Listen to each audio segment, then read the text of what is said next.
We'll move to our commission meeting, and we have two items on our agenda, and I understand that the second one has been requested to continue. You'd like to do that? Yeah, just a point of clarification on that one. Item number 2 has some aging, notification aging that doesn't expire until next week, so we just got a little excited to put on the agenda a little early. And Bert, you are? Sorry, Bert Harvey, Yeah. Clerk Otter's office. I apologize. Hey, Bert, in the meantime, Yes. just a question for me. Yes. That doesn't need to be addressed here. You can come tell me anytime Okay. during the week. It says the report date's July 26th. I'm just always curious why, because everything else we get is Usually looks- current. Yes. So The assessor initiated report is a report that's generated off of appeals that the assessor initiates based on issues the assessor identified in parcels. And so when their report is generated far earlier than when we put on the agenda, because what they do is they will initiate appeals on certain parcels, and then those parcels have a timing for how long they basically have to soak before they can move forward. An assessor initiated appeal will notify the property owner of the change in value, and then they have basically 45 days to either accept that, sign a stipulation, or if they do nothing after that 45 days, then it goes in. So the report is generated far longer before we actually get it on the agenda. fair enough. Thank you. No problem. So if it's all right to put that on consent to continue 1 week? Yep. Yep. All right. And then we have to approve the Board of Equalization assessors approved review I didn't have any process report. questions. Any questions? I'll move then that we approve the assessor approved report dated 9/14. Second? I've got a motion and a second to approve number 1 on our Board of Equalization's agenda. All in favor, say aye. Aye. Aye. That passes 3-0. Okay, we'll move from that meeting as soon as we get the thumbs up on the change in our recordings.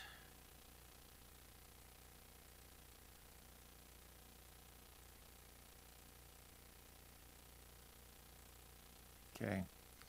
We'll now move into our Board of Commissioners meeting this morning. It's good to have you here.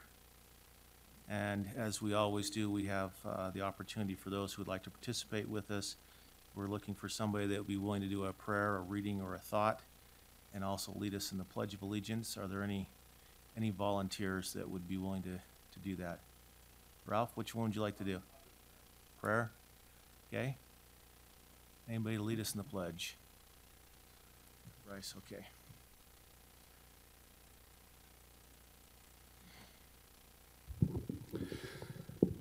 Our Heavenly Father, we're grateful for the circumstances that bring us together this day, and grateful for the freedom we enjoy in this great country.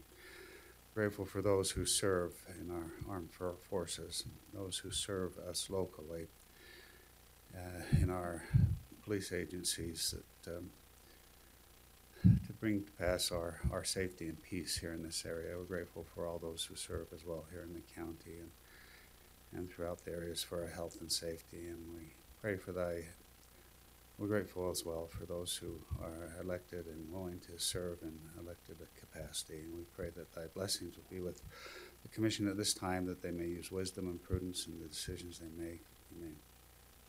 And those who are present may be able to express their feelings in a proper and adequate way, and preserving the freedoms and the things we enjoy here. And for this we pray in the name of Jesus Christ. Amen.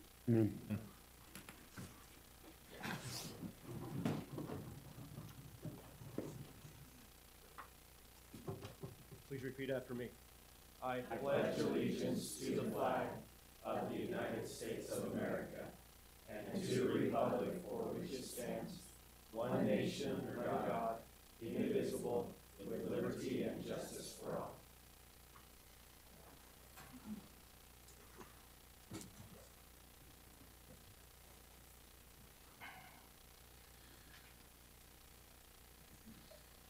All right, for our agenda today, we have a number of items. Just a reminder, as we go down through, we'll first build our consent agenda, then go to our regular agenda. If at any time on the agenda item there's some public comments, you're more than welcome to come up to the microphone to make those comments. If you do that at the agenda item itself, and then at the very end, if there's general comments outside of the agenda items, we'll have a chance for public comment there as well. So we're going to build our consent agenda first. And we have 7 items on our consent agenda. Are there any of them on there on the consent that you'd like to pull off for Well, discussion? number 4 just needs to be continued for 1 week on consent. If that's okay. Okay. I believe there was a question on number 3. Question on number 3, okay, I will hold that one. And then continue for 1 week, number 4. Yes. Needs a legal review. Very good. Hold number 3. Any others? Okay.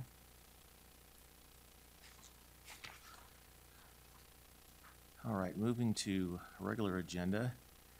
If we could hold 1, just so that we could do that one properly. And I have a question on number 4. 3 needs findings.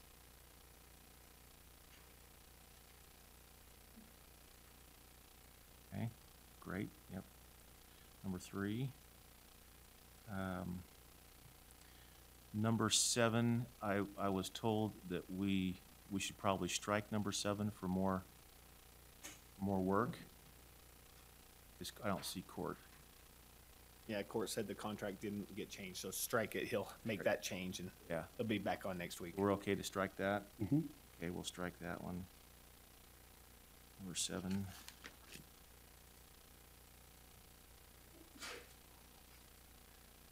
And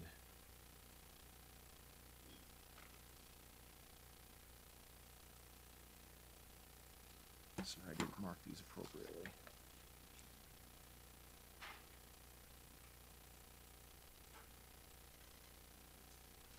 Okay, and then we have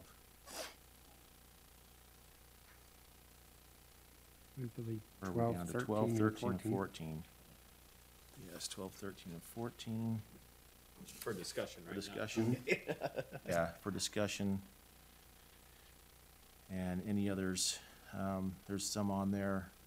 Do we have letters? Anyway, you can read them. They're on the agenda. Any others that we need to pull off? Okay, so everything else should be on consent. Is there any comments on those that we have put on consent? Or if we haven't confused you enough? Okay, so those will be on consent to either abate, ratify, approve, or whatever stipulated on the agenda. Okay, so let's go back to number 3. It is listed on the Oh, I'm sorry. I didn't. Yeah, mark number that. 3 To be on consent. 3 on consent.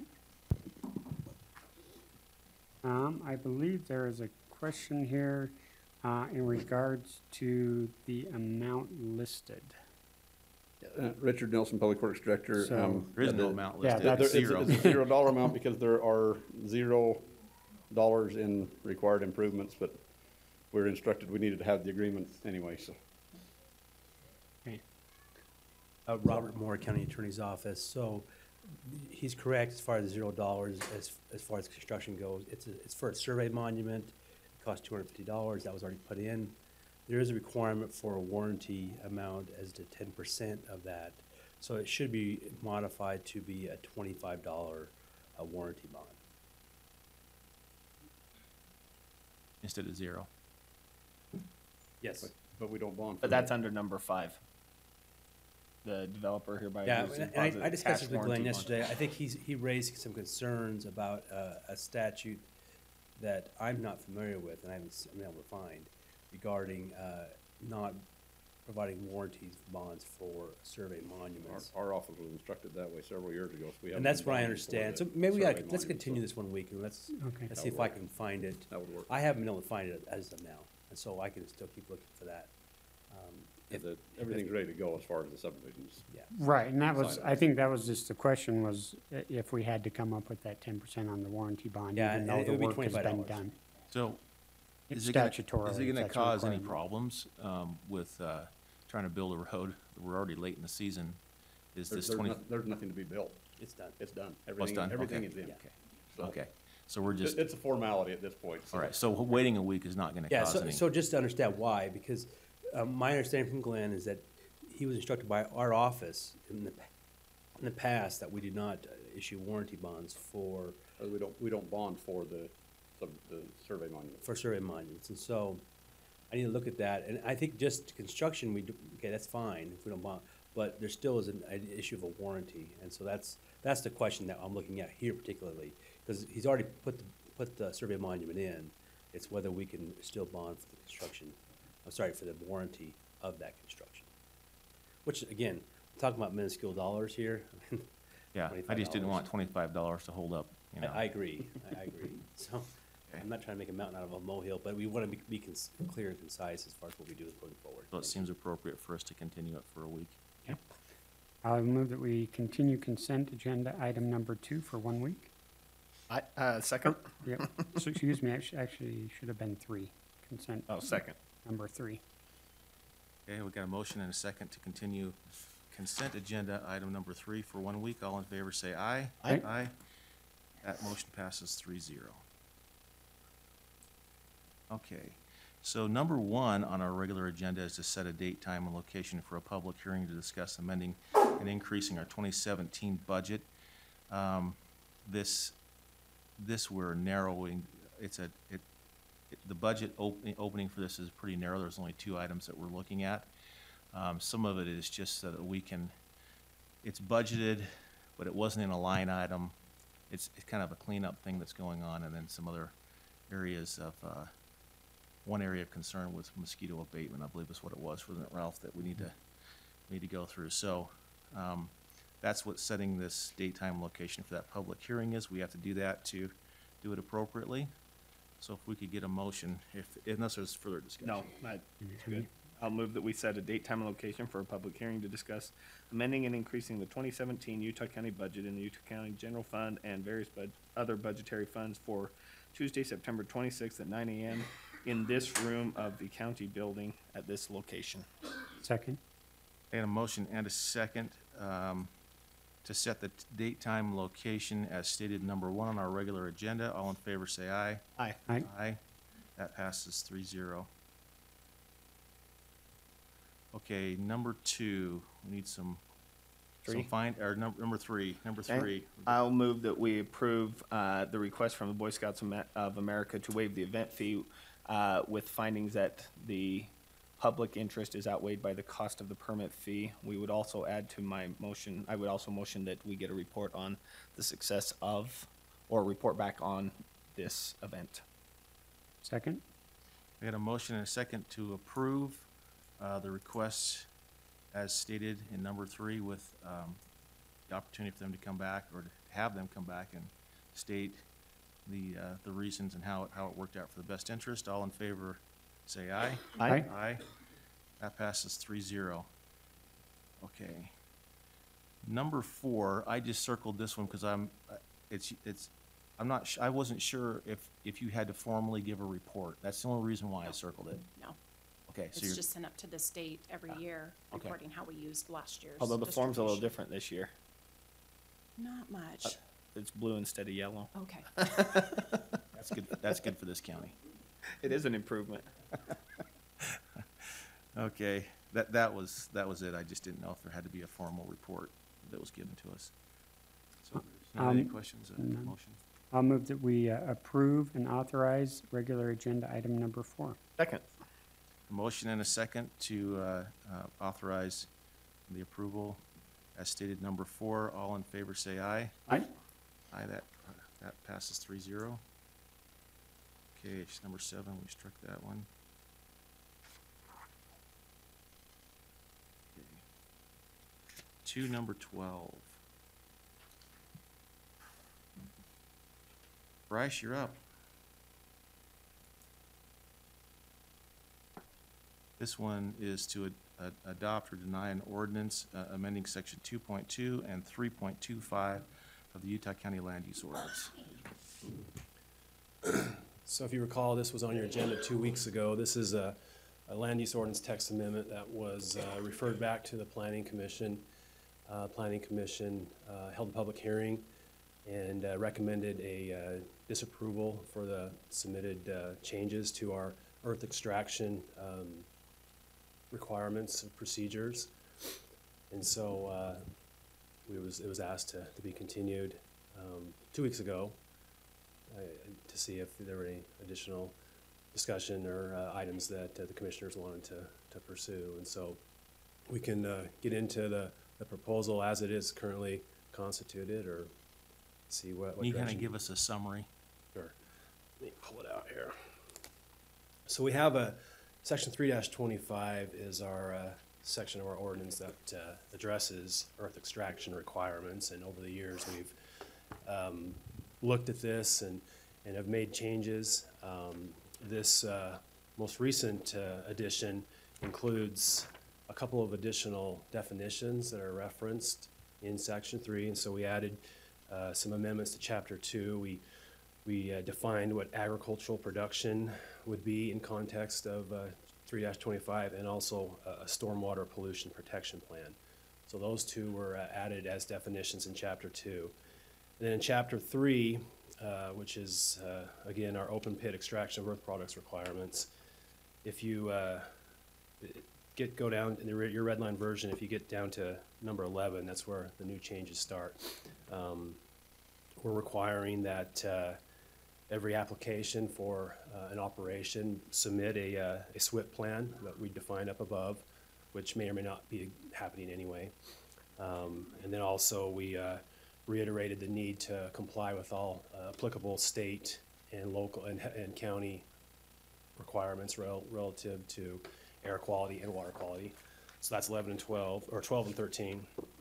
14 is kind of the meat and potatoes of the proposal. I think the desire was to create some enhanced requirements for areas that were within a certain distance of maybe more sensitive areas, agricultural production, and residential areas. And so 14 creates an additional set of requirements for areas that lie within 1 mile was what was contemplated in this version. It's been discussed anywhere between 3 miles and half a mile. And so if an operation lies within that distance, then these enhanced requirements are required to be met. An applicant would prepare a plan of operation that would be presented back to the county commission for approval that addresses A, B, C, and D: hours of operation, noise, landscaping, dust containment, and E, lighting. And you can kind of see those requirements. I can go through those in detail, but that's kind of the gist of what the current version constitutes. And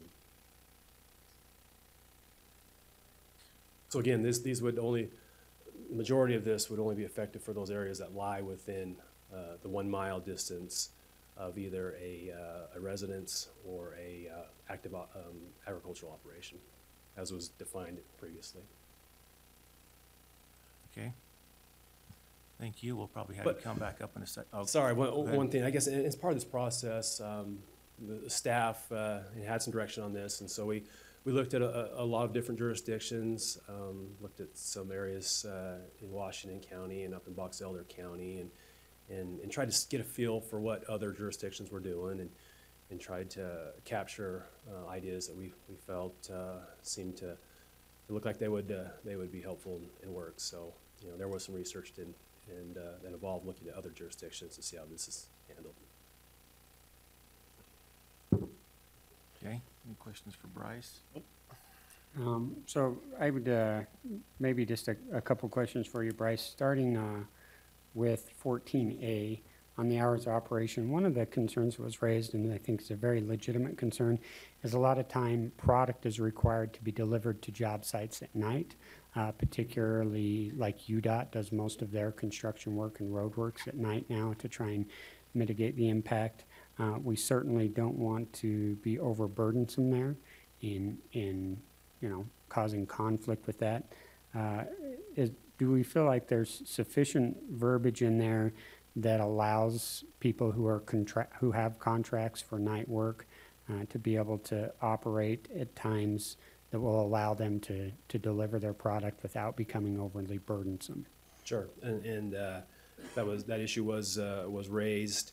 In looking at other jurisdictions, this is handled also in a similar fashion. Our original version had an What other exception. jurisdictions limit hours of operation?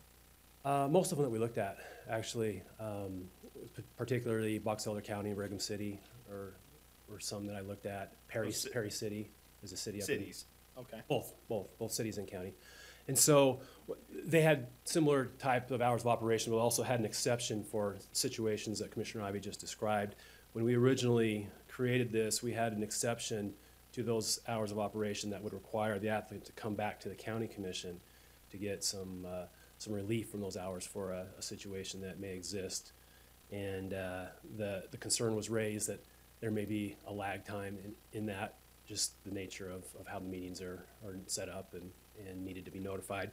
And so the current version of this would allow the zoning administrator to accept a petition to operate outside of those hours with justification given, and then the ability to also attach additional conditions to mitigate that additional exception outside of those hours. This is if the zoning needs- administrator.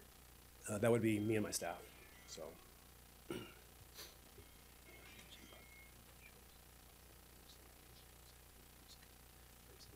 Oh, sure, yeah, I mean, one of the reasons we looked at some of the jurisdictions we did, particularly in Box Elder County, is they seem to have a lot of the same types of agricultural production, particularly orchards, and so we thought it'd be helpful to take a look at some of their requirements.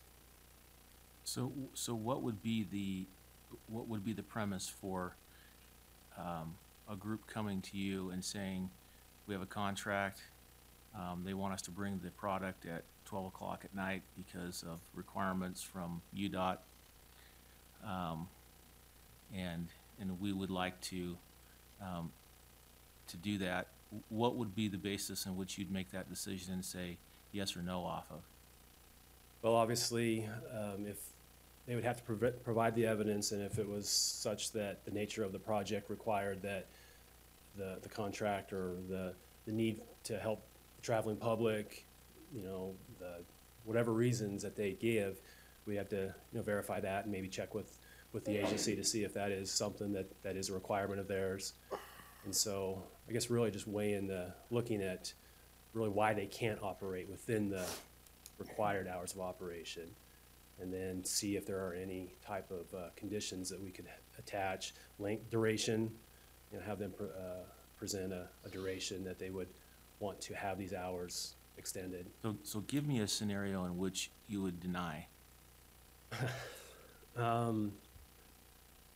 It's hard to mention that without having the specifics of something. I guess if there was a situation that really wasn't justified by an agency's need or an agency's requirements, if it seems to be that it was the intention of just the company to maximize efficiency, I guess I mean, it's kind of hard to speculate what that would be without having something presented. So how did the change in this ordinance come about? Why did you decide to look at this? That was referred to us, it was asked by Commissioner Ivy to put this on the county commission's agenda, I think back in June, as to refer this back to the planning commission for review. Okay, so because of complaints, right? So my question is where do we stop, right, as commissioners? How many complaints do we get over mink farms, right? We get them all the time. So why don't we start regulating them? Why don't we start telling them what they will and won't do, what hours of operation, how much poop they can leave piled for how long? Because that's the discussion we had a couple months ago. And then when do we start telling the farmers you can only pick during certain hours, and you can only use certain sprays? That's my question here is, we claim to be all about, free enterprise and blah, blah, blah, but now we want to regulate and we want to pass stricter laws. Why? Because the reality is what we know is by passing this ordinance is that production from 8 to 5 will increase. They will still produce the same amount of product they were always going to produce. But some of the complaints are dust. Well, if they produce more in a shorter time period rather than spreading it out, that creates more dust. Okay? The other problem is it doesn't change anything in the project. So it doesn't change any of the things that people are coming and complaining about. The truckers with busing, not gonna change. This doesn't change any of the current mining operations. This doesn't change anything from any of the complaints that people are talking about. That's my problem, is here we are giving regulation to groups that are heavy regulated because of what? Complaints. But yet we don't do that to mink farms. We have our own staff that recommends that we should carve out certain roads that we know we're going to need, and we ignore that to protect a row of trees, even though it's not in the public's best interest. And now all of a sudden, we're looking at weighing and putting on regulation that, is this really in the public's best interest? I understand it might be in the best interest of residents of West Mountain to stop this, but we're Utah County Commissioners. We have a general policy for Utah County. This kind of ordinance also affects our pits in Lehigh, Santaquin, everywhere. Saratoga, it doesn't matter. So that's my question, is why should we start regulating and, doing more and more? We've never done that before, so why would we start now? I'll be happy to answer from my perspective that question. As our county is growing, we come into increasing conflicts with competing interests. It is absolutely scientific fact that fugitive dust causes damage to orchard and fruit production. It causes damage to alfalfa production. So when one entity's activity is causing harm and damage to another's, then we need to seek some type of balance in allowing both entities to try and exist peacefully together to the best possibility. The agricultural industry is very heavily regulated. There are meetings held very consistently by the fruit producers so that they're on the same page with the federal regulators about what sprays they can and cannot use. We are regulated on our alfalfa production, on our beef production, as to what qualifications we'll meet so that that food is safely produced. Additionally, when we move into the production of food, the wonderful Obama administration gave us a whole new book about this thick, about the regulations that we have to meet to make sure that that fruit product specifically can end up on your shelf at the grocery store without significant harmful reduction in price. And one of those is the amount of dust that's allowed in those production facilities. So if we're trying to haul stuff in and out of a building that's open during blasting hours, then the dust from that blasting comes in and puts them out of compliance with federal regulation. So we have competing interests there, and I feel it's compelling upon us to work through a legislative process to try and find things that mitigate those. Because while there are wonderful people out there like the Clyde Company who invest millions and millions of dollars into trying to do the right thing, unfortunately there are also other entities who just quite frankly don't give a crap. And their interest is in making money, and they don't care at what expense. And so at some point we have to find a proper balance there. I'm not dead set on everything in this. It's a legislative process. So we have discussion, we have dialogue, we have public input, and we try and modify and amend to find what is the proper balance. Now, for some, that proper balance might be doing nothing at all and just letting them hash it out. For me personally, I feel a responsibility to respond to those things and try and work through a process that finds a proper balance in those competing interests. Sure, but everything you just mentioned, dust, is regulated.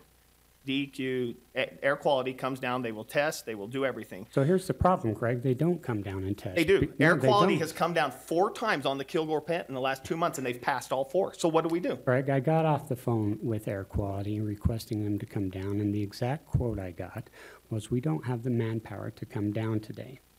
When there was an entity that dumped recycled asphalt without proper barriers to protect the water ground storage, after I got the runaround from the Department of Drinking Water, I finally got a hold of the head of the department, told him about what was happening, and there are toxins in recycled asphalt that poison water.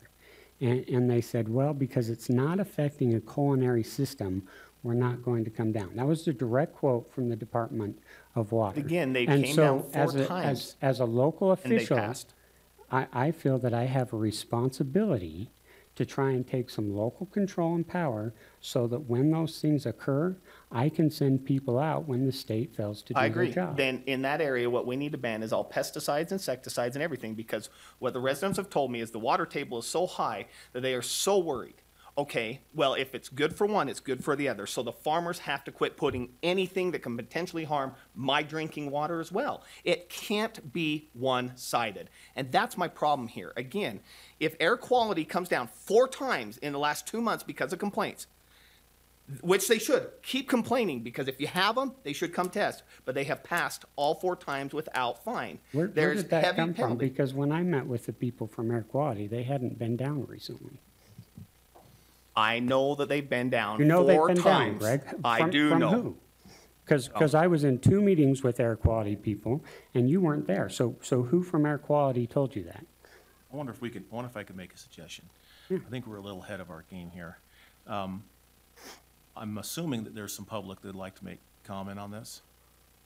Would you raise your hand if you're planning on making a comment on this?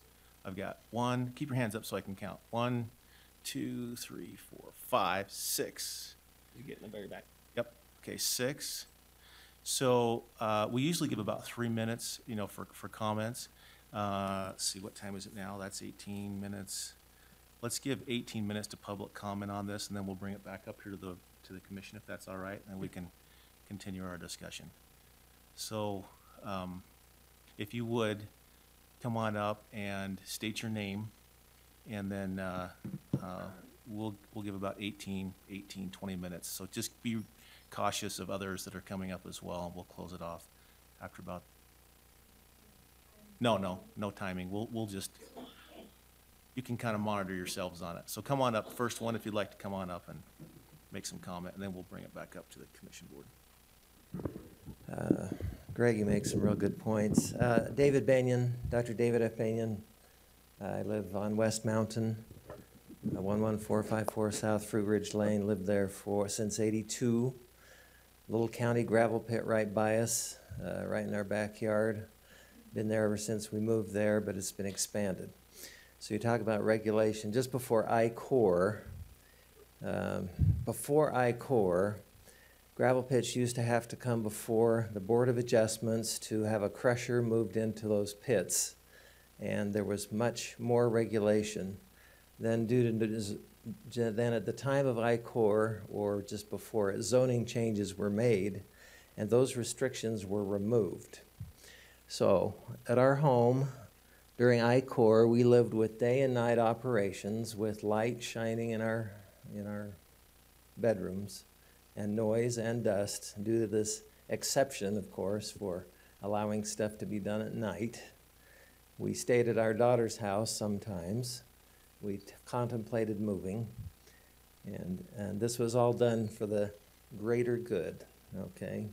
And less regulation, as you stated. So, now it's time for another greater good. We've done our part out there.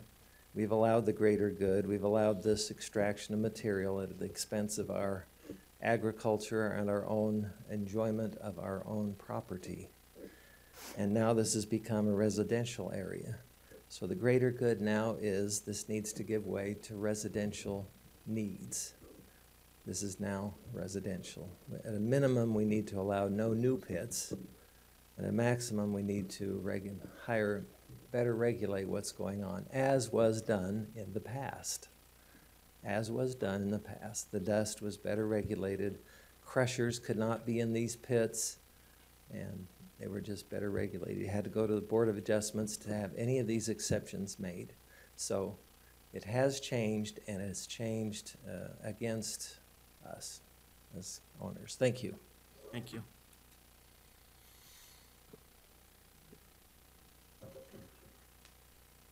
My name is Julie Sainsbury, and I'm a resident of West Mountain. I also serve on the board of the South Utah County Community Voice. And we are for some ordinance restrictions, and these are the reasons why. The question was asked, where do we stop? Well, I want to ask the question, where do we begin? There's some deficiencies in the system on the state level. And, you know, as was mentioned by Bryce, there's other communities on a county and a city level that have implemented regulations. And you need to ask yourself, why did they do this? Was there a need? As the community voice, we've had the same experience as Commissioner Ivey. As we've made complaints, as we've tried to find answers to questions, we are sent from state agency to state agency. What we found, there really isn't a state agency that will protect our well water. There is not one in existence, okay? We need some help here. And if it doesn't happen on a county level, it's not going to happen. In the past, these regulations have evolved that they are very pro-mining. It is very much to the mining industry to say that they are regulated and to keep things as they are, because they're doing exactly what they want to do at the expense of landowners and residents in the area. Before 1942, when that was designated as mining and grazing, that was purely agriculture and grazing.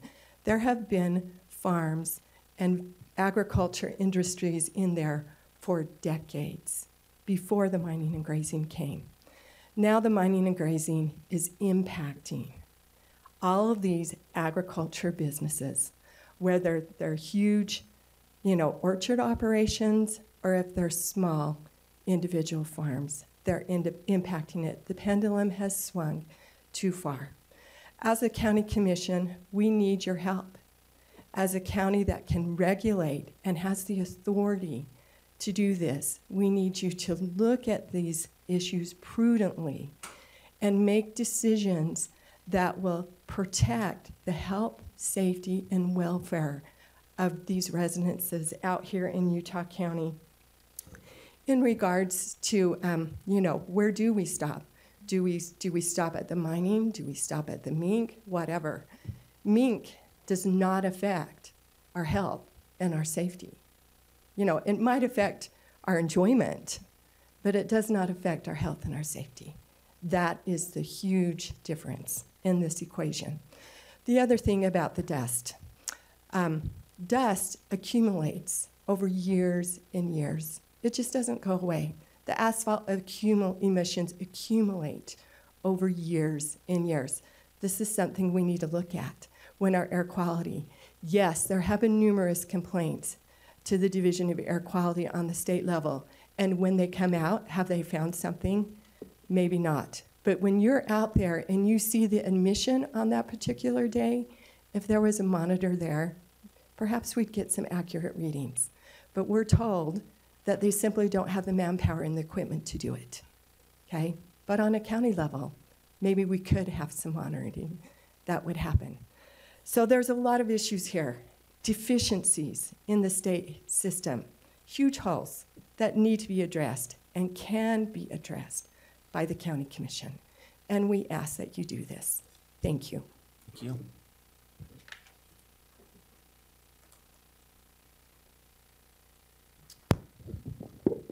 Dave Callis with Clyde Companies, and address is 730 North, 1500 West, Orem. I'd just like to mention, because it's been said before, that somebody asked if I live next door to a gravel pit, and I would say, yes, I live next door to a gravel pit, actually. I am a neighbor of a gravel pit. That was my work address. My home address is in Bluffdale, and I live next to Geneva Rocks gravel pit there. I'm their neighbor. So I understand some of the concerns, but I do want to point out and first thank the commission for the time you've spent with us and hearing our concerns. But I just want to repeat some of the things I've said. First of all, this ordinance, I think it's important to understand that this ordinance does not change the gravel pits that are currently existing. So we will continue to operate under our current system. This impacts future pits, gravel pits. And so that's just important to understand. The second thing I'd say is your staff attorney had talked about Perry City and Brigham Brigham, Box Elder County and Perry City. That's where we operate as well, and I'm very familiar with those ordinances.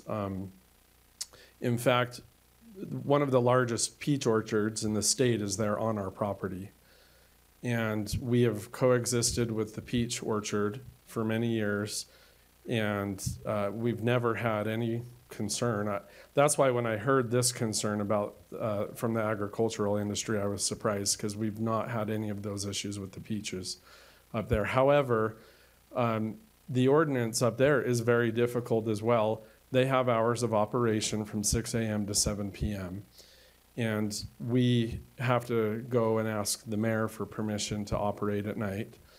And essentially what we've done is, because we got to the point where it's like a weekly meeting with the mayor to say, okay, here's when we have to operate at night. And the city's getting frustrated by the requests. So what we have done is we've had to go invest several $1 million just outside of the city to create a second facility that's exempted from those hours of operation. And that at our gravel pit, during hours of operation, we've greatly increased the amount of work we do and the trucking we do. And so we have to mine there, we have to ship it to Plymouth and stockpile it and pile it high, and then we can operate in the morning. Now, if you've ever seen the concrete deliveries, those typically happen early in the morning. They go throughout the day, but there's a rush of traffic in the morning. And so even now, not only is UDOT asking for nighttime operating hours, but other contractors are asking for certain operating hours because of the quality of the concrete. They want it to begin settling before a certain temperature is reached outside. And so even on a home foundation or a church, the slab you pour at the church or at a school, they're asking that those things be done earlier and earlier, so that in summer, during the construction season, it's not 100 degrees outside when they're pouring concrete. That does impact the quality of the product. So the hours of operation are difficult. We're struggling right now with Perry City and Box Elder County over those issues. But the point there is that the hours are concerning to us. I don't know if there's anywhere in Utah County we could find a place for a suitable place for a gravel pit where gravel exists, that you would be a mile away from a home or a resident. You saw our facility out at Pelican Point. You feel like you're in the middle of nowhere out there, but you are a half a mile from the nearest farmhouse, and growth is coming that way, and so it won't be long until you're actually next door to a subdivision. So it's difficult. Again, I'd go back to our recommendation. I think a lot of these issues can be addressed, not through an ordinance that governs all gravel pits in the entire county, but on a case-by-case basis. And that's the way a lot of jurisdictions do it, is in an application process. They look at where's the facility located, and you go through item by item and say, is that appropriate for this location? Is it appropriate to have an asphalt plant there? Is it appropriate to have crushing occurring at this facility? So rather than an ordinance that just says, sorry, you can't do anything here or throughout the county, it's done case by case as you are getting the permit. In terms of regulation of the permit or enforcement of the permit, I don't know. I can't speak for the facility there at West Mountain, but I can tell you our facilities throughout the state are heavily regulated, and we have state inspectors come quite often and federal inspectors there on a regular basis.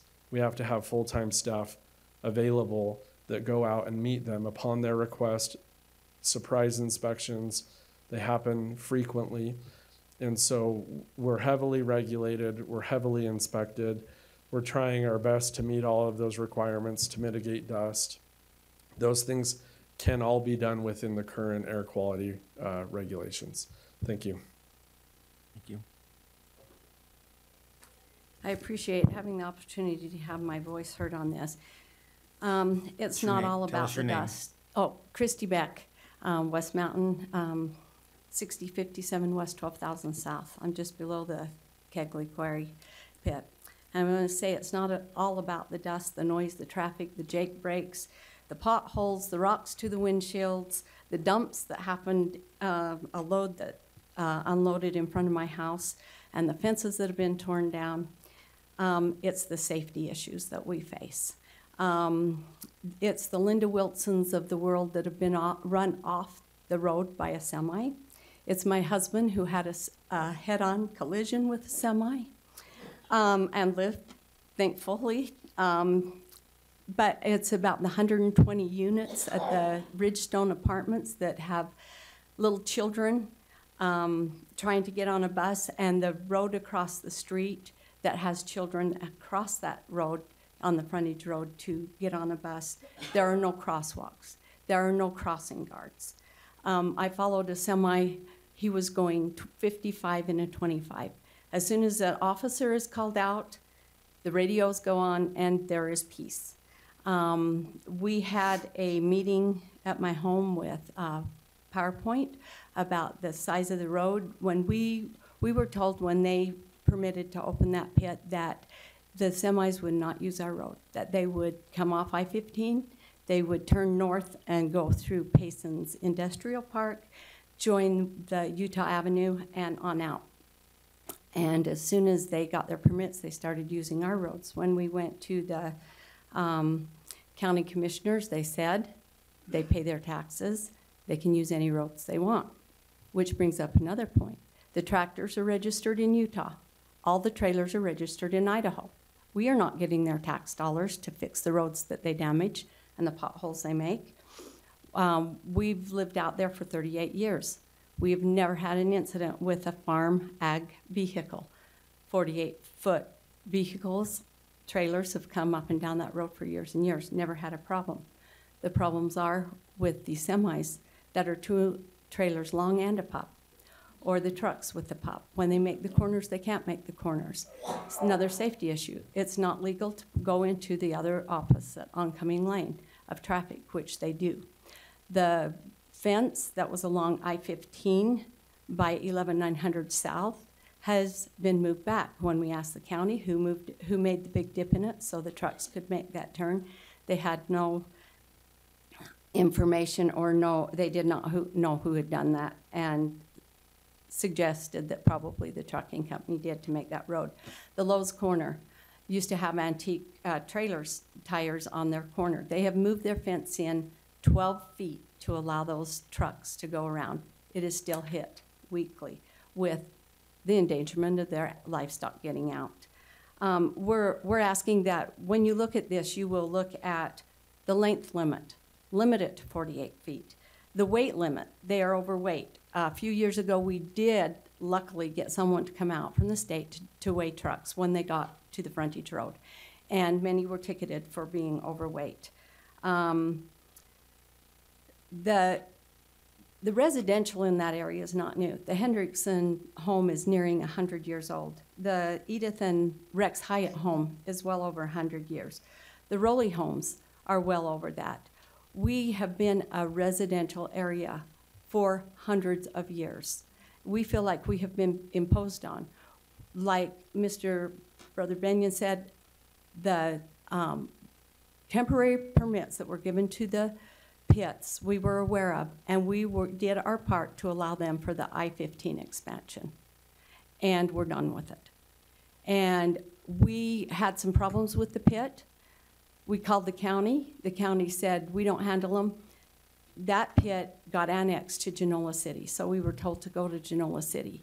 Genola City meetings we attended. We have had some help with them in suggestion to the pit. If you could not let your alarms go off at 3 in the morning.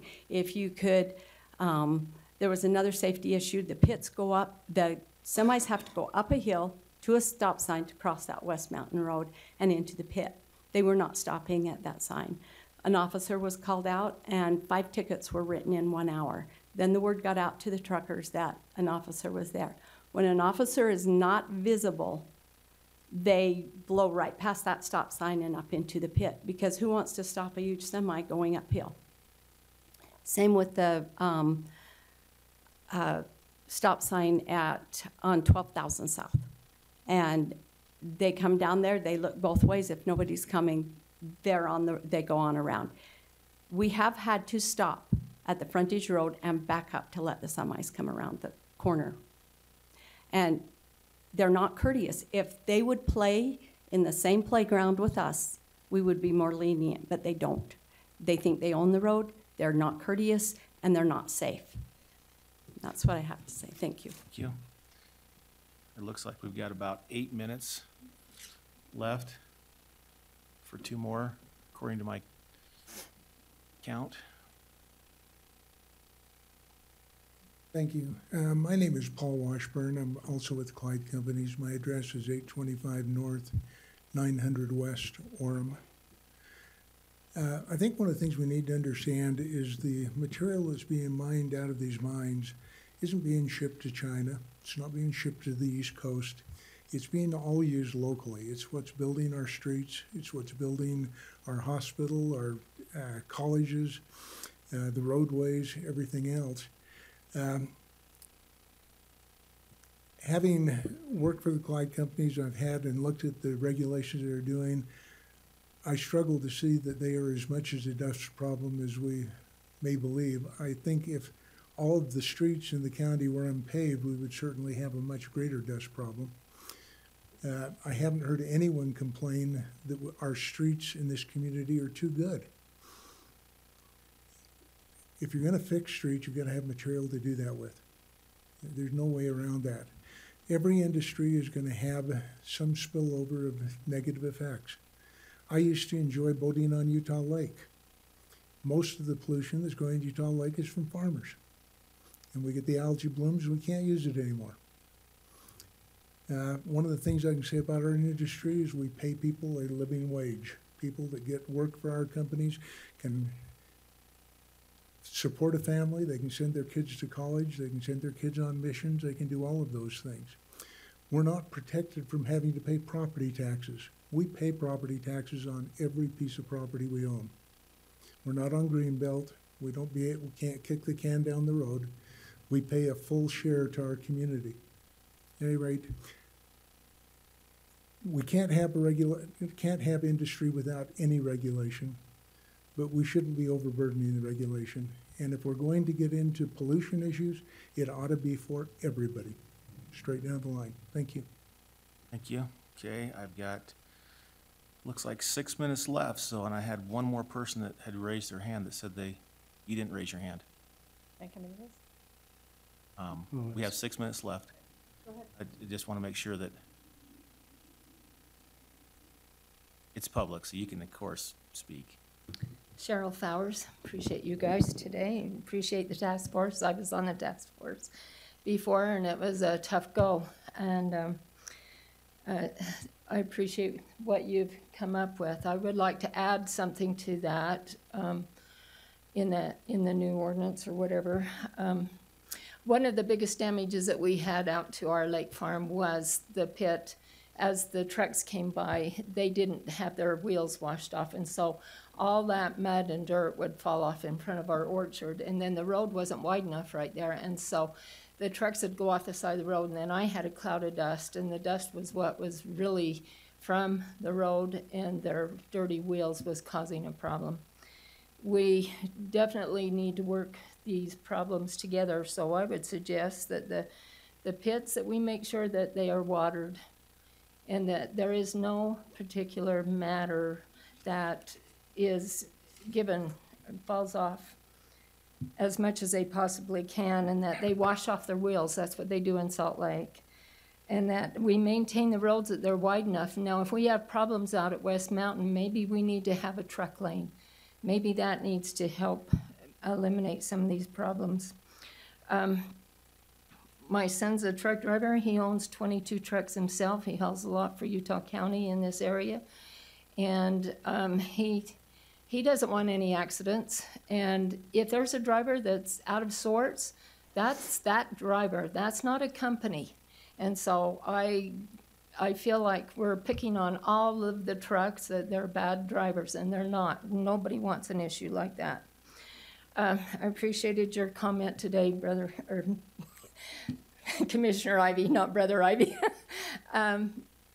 We had 4 audits during the tart cherries. We had, the rabbi came to make our cherries kosher.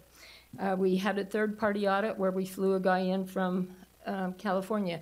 And he, sure enough, did take out his telescope and checked my ceilings, which are 20 feet high, and my bearings that are up on the top that go across to see if there was any dust on there. I had a surprise with USDA. I did not know that she was coming the day she came, and I also had FDA. And then just last week, I had Workman's Comp show up. This food safety thing is serious, and they've come down on us hard. I wanted to mention something about spray also. Our sprays are so selective now. Back in the day, my father used to go out and mix up with his hands this rotten, awful spray. I'm surprised these old farmers are still around and didn't die from, but they all die from cancer. And I think that was why, because they mixed it up with their hands. But the sprays now are so selective, I've never even heard of some of these. You always went out and sprayed your apples every 14 days with glutathione or parathione, which was very toxic. Our sprays, I wish were stronger. They are not, and we have to be biologists now to watch, and we trap, and we see how many codling moth did we catch this day, and so we watch our traps every 3 days and only spray when we absolutely have to. One issue I hate with sprays is I wish it'd kill the spiders. My house is in an orchard. Oh no, it will kill that little teeny silver mite you can't see, but it will not kill a spider, will not kill an earwig. And it will not kill the predators that will eat that silver mite. And they are so technical now that it's not like back in the old days that, yeah, we've got high arsenic, we've got lots of lead, there's none of that anymore. And it was interesting to know, I was going to mention up north at Brigham City, most of those orchards, I was kind of surprised. Would you mind telling me what orchard your plant's on? I don't know the name of it. Okay, because I was going to bring that up, that most of the orchards up in Brigham City, a lot of the fruit, their trees have died, and I have hauled fruit up to them, and that there has been, most of the orchards are new orchards, and I have dealt with the Rileys, and Pentangills are out of business now. Jeff Thorne has had to replant, so is Shemita. Thane Teggy is all new orchards. But the old ones are gone, and they're dead, and they are dying. There's a few old farmers that's still there, but we still have to recognize that there is damage to orchards with the dust, but we've got to find a way to mitigate that and take care of our mine and our digging. I have lawsuits. There is lawsuits. This is one from Jeff Mitchell that he sustained when they put the road in over at his place. Earl Seeley had one down in Price. And so we do have issues with the coloring on the fruit. We've mentioned that too, that we can't sell our product unless it's A grade. Cows can sell our milk, but our fruit, we cannot sell it unless it's A grade. And so if we are going to mitigate dust, then we need to take care of that and be good neighbors and good stewards. And I do know that sometimes that pit on Genola, the people in Genola was told that we would never ever see that asphalt plant. And the people that live just west of that plant during the summer can never go out and have a picnic in the afternoons because that just falls down right onto them. And you do see that whole side, and we were told that would never be shown, and it's fully uncovered now. Anyway, thank you. Yeah. Okay, we're at the end of our time. Would be all right. Spring would like to say something. That's okay. Okay. Spring Kenton, I just wanted to say that I was at both of those meetings with air quality. And as we met with those individuals from air quality, they specifically stated that yes, they have gone out and they have tested some of these mines. And yes, there's a handful that are doing a good job, and they're put their SWIP out there, and they're doing good things to keep their dust down. But there is a handful of them that do not take care of their dust. They also specified in that same meeting that they don't have the manpower to go out and test, and that they will only go out a few times a year if somebody calls.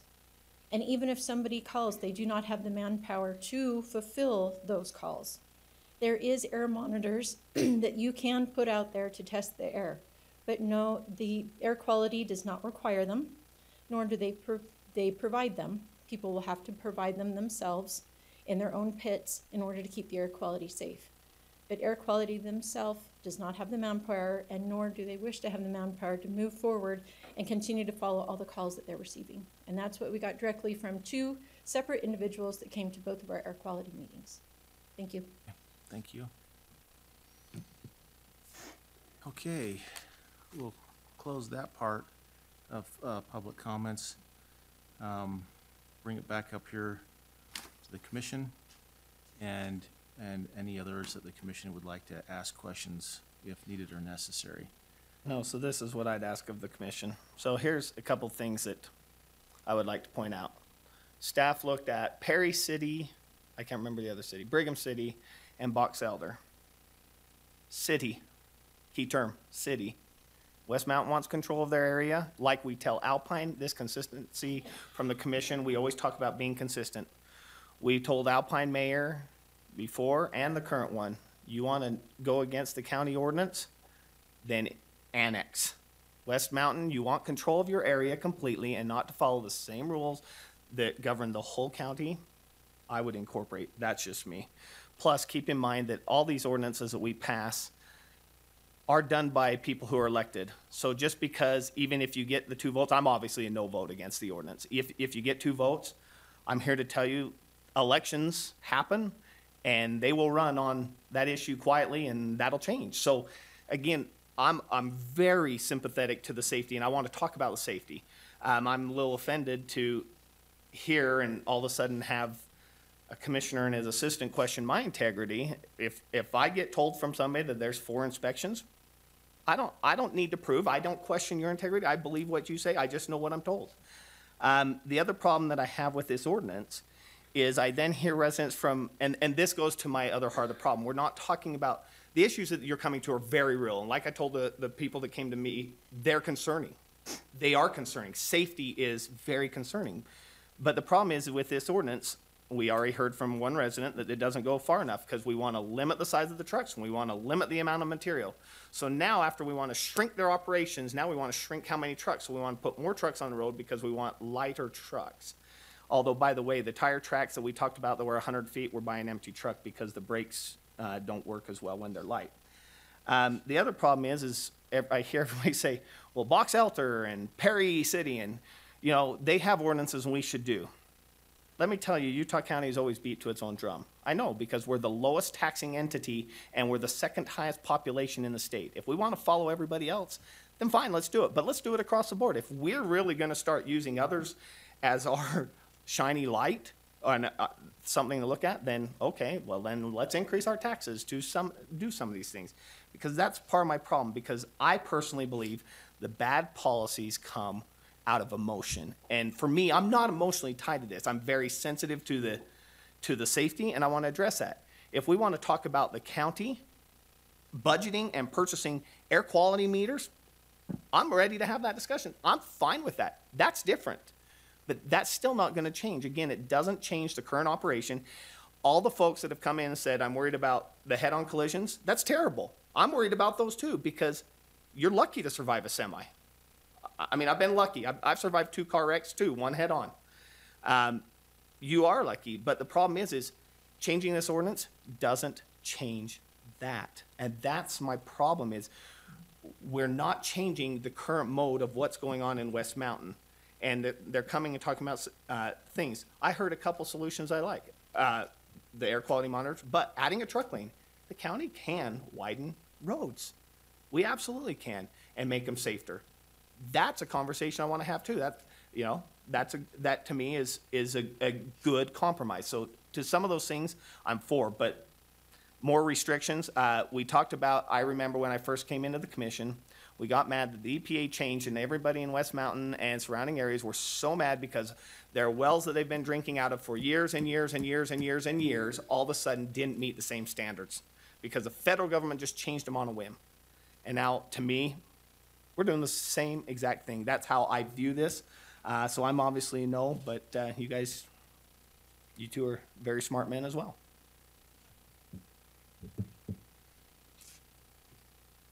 All right.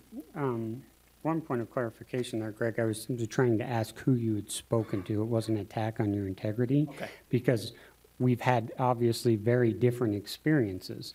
In my calls, in my conversations with them, I've had a much different experience. So I'm saying, who are you getting a hold of that's getting people down there on a regular basis? That's more of an inquiry than certainly not meant as an attack. It's an inquiry saying, I've had a very different experience. They've been non-responsive to me. Who are you getting a hold of that's getting those people out there? That's why I asked the Fair question. I think one of the things for me personally on this ordinance, as we look at it, and I respect the fact I do not want this to be overly burdensome. For me, in working through the verbiage here, it's trying to find the proper balance. And that's why in the enhanced area in number 14, I suggested we put in the mile radius. I don't know what the magic number is there. I certainly, if a mile is burdensome as we look at operations, then we need to shrink that down. We'd had a conversation with some of the other individuals, and I hadn't seen any information back on what a radius would look like that would be enforceable but have minimal impact. To try and, again, what I'm after here is when we come into conflict, how do we find proper balance there? And if these enhancements, aren't even going to come into, I would prefer that they not come into effect at all on any pits unless we're running into conflict. That's why I put that in there, and I think it's instituted so that these enhancements, so that the additional regulation only comes into play when we're coming into areas where we have conflict or competing interest. And I don't know, this is a number, it's a debate, it's a legislative process, and so we amend, we work through, we continue to study, but we have this open public dialogue to try and come up with what fits best in that situation. I'm more than happy to say, hey, a half a mile, if that makes the most amount of sense when we look at fugitive dust travel, when we look at interaction, I'm more than happy to say, let's make that concession and find that magic spot. And just as with the hours of operations, I want to be mindful of the impact it has, because I recognize this issue for me is of great conflict, because I love driving on good paved roads, and every good paved road I drive on, I inevitably have to look through cracked windshields because I live next to these operations. And that's just my own, kind of ironic personal conflict. But how do we try and mitigate those things? And how do we, I recognize there's always going to be challenges. There's always going to be someone that wants more, someone who wants less. I feel my responsibility is to try and find what's right and what's balanced. And I've from the discussions we've had, I certainly feel lowering that radius would be one of the things that would make the most sense to still find balance, but to try and do something. So for me, if we're going to talk dust, the problem is again, and this is just, again, I'm not a scientist, but I try and apply common sense when I can. And I just look, okay, you take a shovel and you dig dirt out of the ground. Yeah, there's dust, but the reality is the dust doesn't necessarily contain any other contaminants other than what the ground already possesses, what's already in the dirt. So for me, if we're going to talk about dust mitigation or dust ordinances, the problem is that's to me why this is such a slippery slope, because the reality is the majority of the dust blows off unearthed ground during other times. And so to me, I'd rather be, and this is just me, I'd rather be breathing a gravel pit dust than farmland dust that's blowing off because it could have pesticides, it could have fertilizers, and when it's unearthed and all of a sudden that dust is coming in, to me, that's an unhealthier dust. So where do you draw the line? And that's my problem, is I don't want to regulate that because, again, they're already very heavily regulated as well. That for me is, that is how it appears in my mind. So.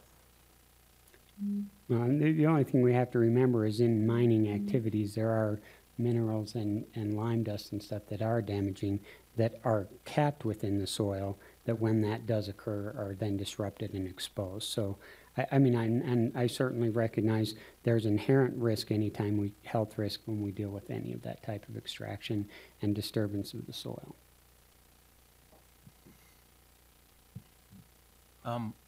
Bryce, will you come up here, if it's all right for me? I've got a ton of questions, and unfortunately, it's probably going to be a little long.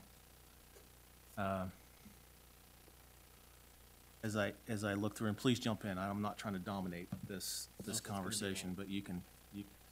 Oh yeah, okay, yeah, you bet. Mr. Jay Graves just needs a break for a second, so I'll just continue with the. So the first part here under the definitions, do you have that in front of you? Yeah, Okay. as I do. I personally don't, definitions are definitions. They're usually just stating fact of what we see, right? So we've got agricultural production, and it's stating what agricultural production is, and also with the stormwater pollution protection plans. I personally don't see anything with that, just stating what's going on there that gives me any concern necessarily in stating that. But as I get down to, this is where I want to just ask questions. I'm not trying to make a determination. I just want to ask questions. Number 11 says the applicant has submitted and received approval from the county engineer of the Stormwater Pollution Protection Plan, the SWIP plan. The EPA ties into our stormwater stuff. They're heavily regulating when it comes to us. It comes to cities. So why is this not already in our plans? I believe that's in the works. Richard's staff has been working on developing a county ordinance that would require SWIP. And so I don't know if you want to add kind of. Because it just concerns me that, I assume that this type of, with stormwater was already in. The cities and towns in the past have just been screaming, and the county as well, on some of the regulations that are coming down to car washes and everything else when we're talking about stormwater. And so, the question is just why, it seems like this should be already in there. Sure. Richard Nelson, Public Works Director. We are in process on this. There's a timeframe that was set out by the state and the EPA of when we had to have the ordinances in place, and the county's on a little different schedule than some of the cities are because of our population size. We are about 3 years into a 5-year program with that stormwater regulation. It's not really an ordinance, it's just regulation that's come down from EPA and from the state. We have the draft ordinance mostly written. A lot of this has actually been pulled from that stormwater ordinance, I believe, as this was being put together. So it is something that's in process, but the ordinance itself has not been enacted on a county level yet. It is something that we have to do within the next 2 years to be compliant with the EPA. So that's where we're at with it. And quite honestly, right now, we don't have the staff to do everything they have asked us to do. And this is a compliance issue? Yes. So, either we comply or EPA fines the heck out of us. Yeah, and they can do, I believe it's $10,000 a day. I'd have to go back and look at that for sure. It is $10,000 a day. So with that, in the one pit that I went to, I specifically asked about stormwater.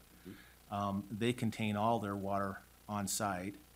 And of course, there's going to be some runoff just naturally with a rainstorm or anything like that, but still, if this is a regulation that we are complying to naturally just because of EPA's regulations and others' regulations, who does the enforcement?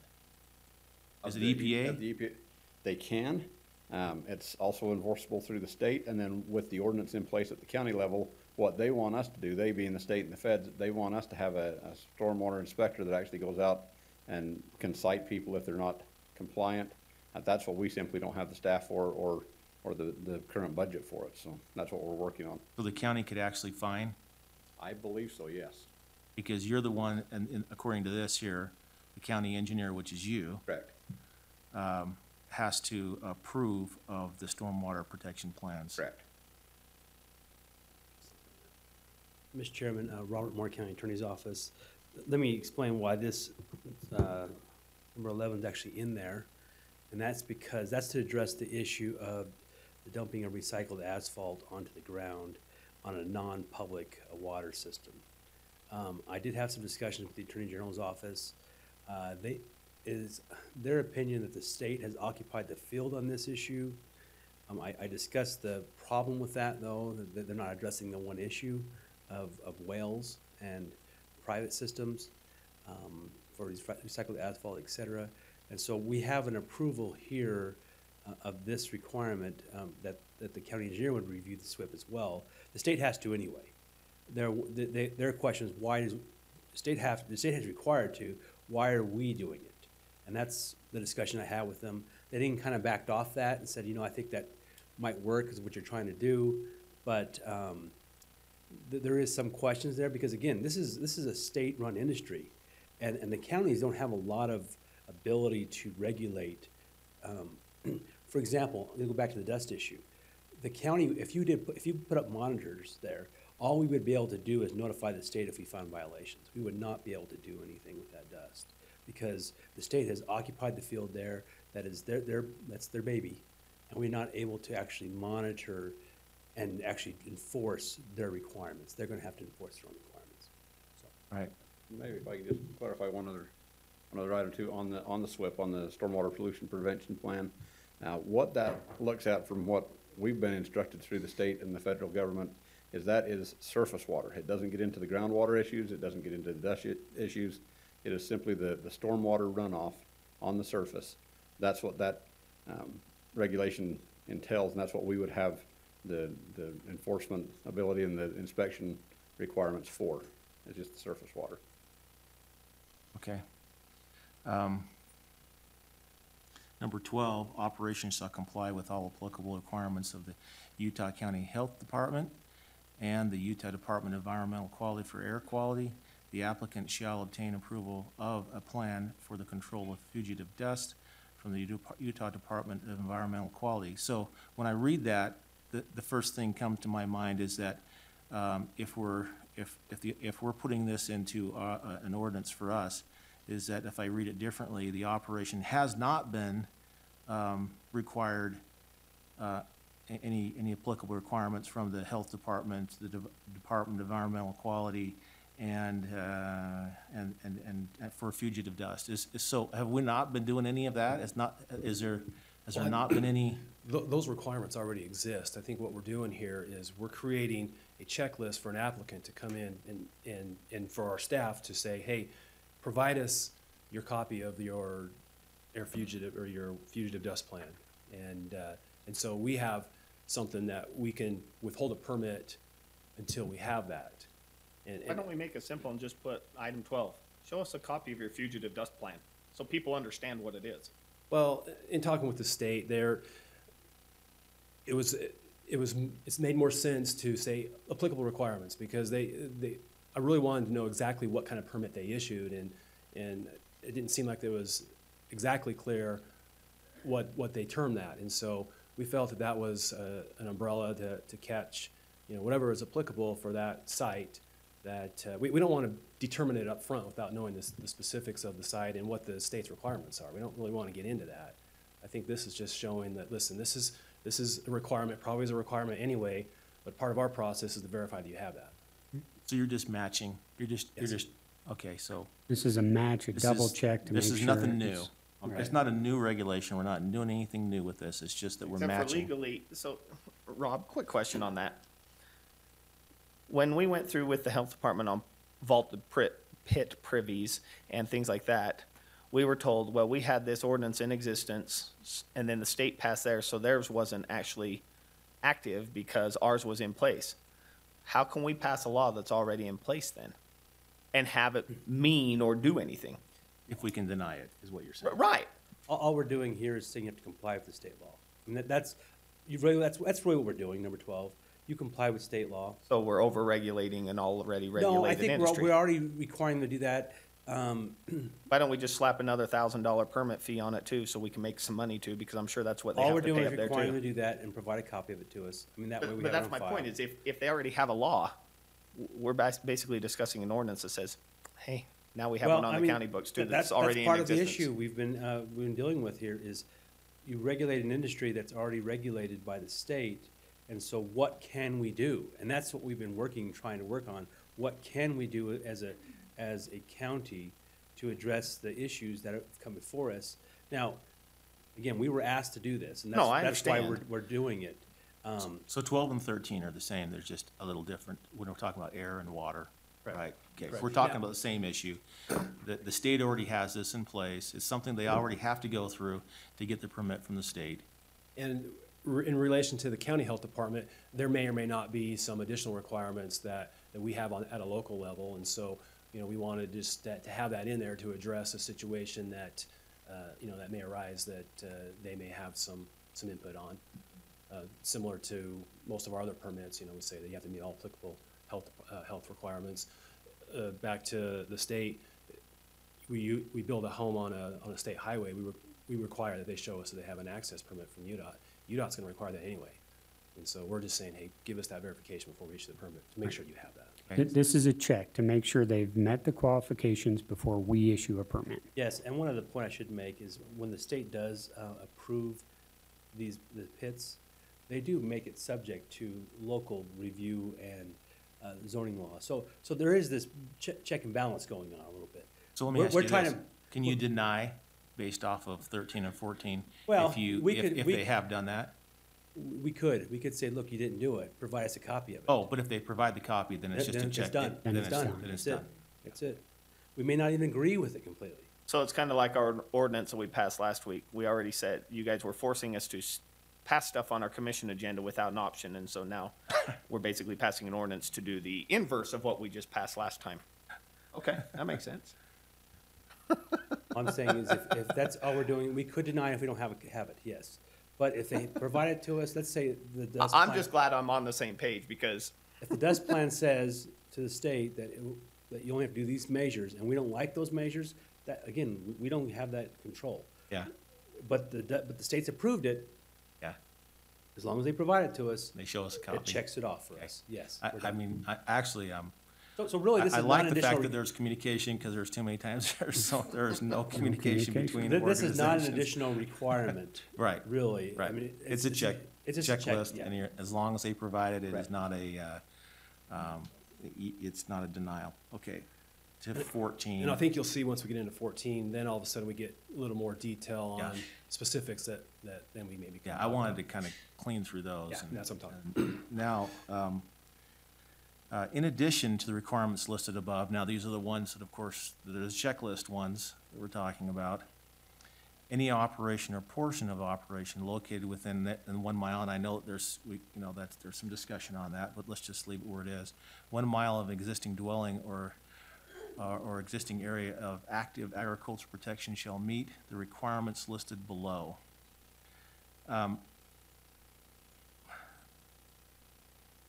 My question with this is gonna be, one, enforcement. I mean, it's gonna come in with an application, but as we well know, development moves to areas as well.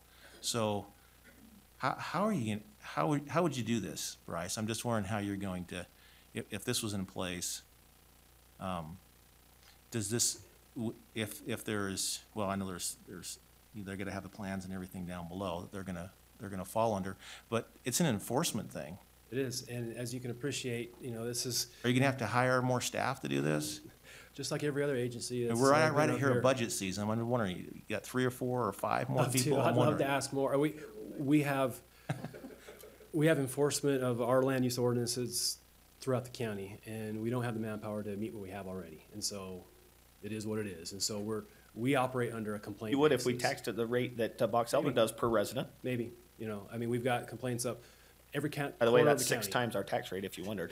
And so, my philosophy on enforcement is, sometimes the threat of enforcement can be enforcement. And so what we're hoping here is to create, a set of requirements you come in and meet and show that you can meet them. And then when the need rises and we have a complaint, then we'll have to do with it with what resources we have. As it relates to determining that, you can appreciate kind of the complexity of that when you're talking about the variety of land we have in the county. And so that's why we had that definition of an active agricultural process or production, so that we could have something on our maps that we can distinctly measure to see, are you within this 1 mile or not? And we clarify from the existing dwelling to a fenced area or an area that appears to be grown, or and there's going to have to be some interpretation there, because you get down to a small enough scale, it's going to be difficult. And so this is the best that we could come up with. We feel that we can show that we can measure this and meet this, and hopefully it's clear when someone's within that distance, and we're not getting down to 6 inches and trying to determine that type of scale. And so that's kind of how we would interpret someone come in. We're measuring from a distinct area that's on the operation, the bonded boundary. So talk about the bonded boundary. I'm gonna Because I'm gonna bring Peggy up because she works with this on a daily basis, but go ahead, sorry. Yeah, because, I mean, as I became aware, there are areas in which they go into different parcels or different sections. The BLM's got 2, in particular, I'm talking about Kilgore on this one, in which they're mining in different areas of that. Is that bonded area the entire section? Is that where you'd start measuring the mileage, the mile from, or is it just the active mining area? I don't know what where that bonded area is, boundary. The bonded area is going to be a specific area that's usually a meets and bounds description, or it could be an entire parcel depending on what the applicant wants to bond for at the time. If that's the case, That's a big area. It could be a big area. Because Kilgore's bonded on that already a entire mile. parcel, right? The one pit that's in question that everybody's talking about. They're actually bonded with the Division of Oil, Gas, and Mining, and so I don't know the exact area of that Well, one I because know I don't it's- have to go over that. I But believe, yeah, I whatever shouldn't that say I is. know, but I believe it's Yeah, 3 or 4 wherever- times larger than it currently is. They have the ability, because of the zone that they're in, to be able to expand to that area. I'm not exactly sure what has been approved for their bonded area right at this minute. But it potentially could be But it the potentially whole could be. area. It could potentially be that whole parcel. Be a mile away from where they're actually. Could. And that was the intent. I think the intent is here to contemplate any area that's gonna have disturbance. As far as, when you're measuring that distance up front, you're saying, okay, they're coming in, and wherever they're gonna disturb and should be encompassed within their bonded boundary. So any active agricultural operation or existing residence that's within a mile of that area to be disturbed in the future is Might be subject 100 to years this. in the future. Yeah, I mean, that's kind of how we would have to address this up front to capture the operation. Okay. Let's see, so the bonded boundary, mining or pit nearest outside perimeter of the dwelling. Some of the requirements listed below may be addressed through the approved SWIP. The applicant shall submit an operations plan which shall be approved by the county commission, which addresses the following. Hours of operation. Operation except for maintenance and repair of vehicles and equipment shall be confined to the hours of between 7 a.m. and 7 p.m., Monday through Saturday, except for temporary extensions of hours for loading and mixing operations approved by the zoning administrator, which is you, upon the submitting and review of sufficient written justification. My question, and you probably got a little preview of that, and that is that if there's exceptions for it, then I can't see if they come in. I haven't formulated a plan in which you'd actually deny, and so I'm trying to find an area. Do you know if Box Elder or any of those others, have they ever denied and said, no, you can't, and what is the reason? Maybe, can I have Dave come up and just explain that? Okay, Dave, would you come up and explain why they would have denied?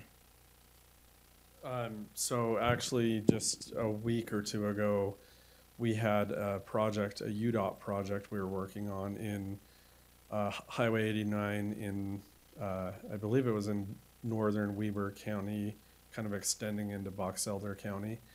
And we requested from the city, Perry City again, to do some nighttime operations there. In their ordinance, we're required to go to the mayor. So we called the mayor and said, hey, here's what we're doing. Here's the days we need. We needed 2 days. And then the mayor actually said, well, let me get back to you. And she on her own called and asked UDOT and said, hey, is this real? Does Geneva need to do this? And, called her contact at UDOT who wasn't familiar with the project and said, I don't know. And so we got a response that no, you can't do it because UDOT's not aware of it. What was confusing with that is it was the contractor of the project. Geneva was a subcontractor.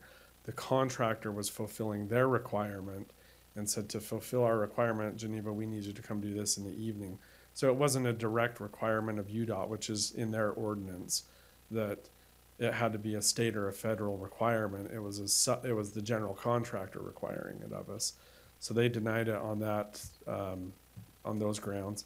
And so we still fulfilled the job. We just had to go buy the product from Staker, I believe, Staker Parson, who was our competitor, to meet the requirement.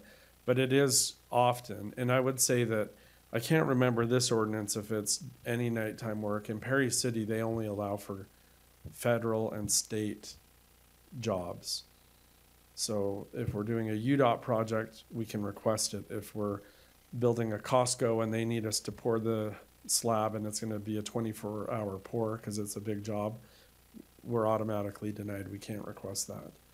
So, I would point out that we talk about UDOT a lot for nighttime operations, but we get a lot of demand from our customers, be it UDOT or the county, cities, school districts. We get a lot of nighttime work.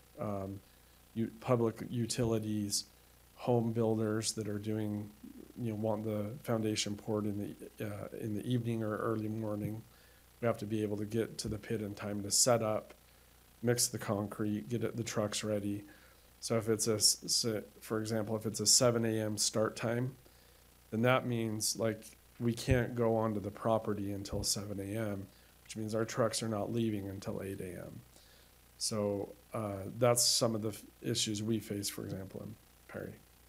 So to follow this thinking through for me, how did the 7 a.m. to 7 p.m. come into play? I believe that was an initial recommendation, or I think when we first. Right, as I was reading through other things, those seem to be the standard hours. I haven't seen as I anything looked at earlier other than 6 areas. as far as jurisdictions that have We used to set. order our concrete in the 80s at 5:30 from Geneva. I mean, we've never done pours after 6 o'clock unless it was the day of and we were short. So that's why I say that's never been a practice here. My grandfather grew up building. I was building with it. We've always done that.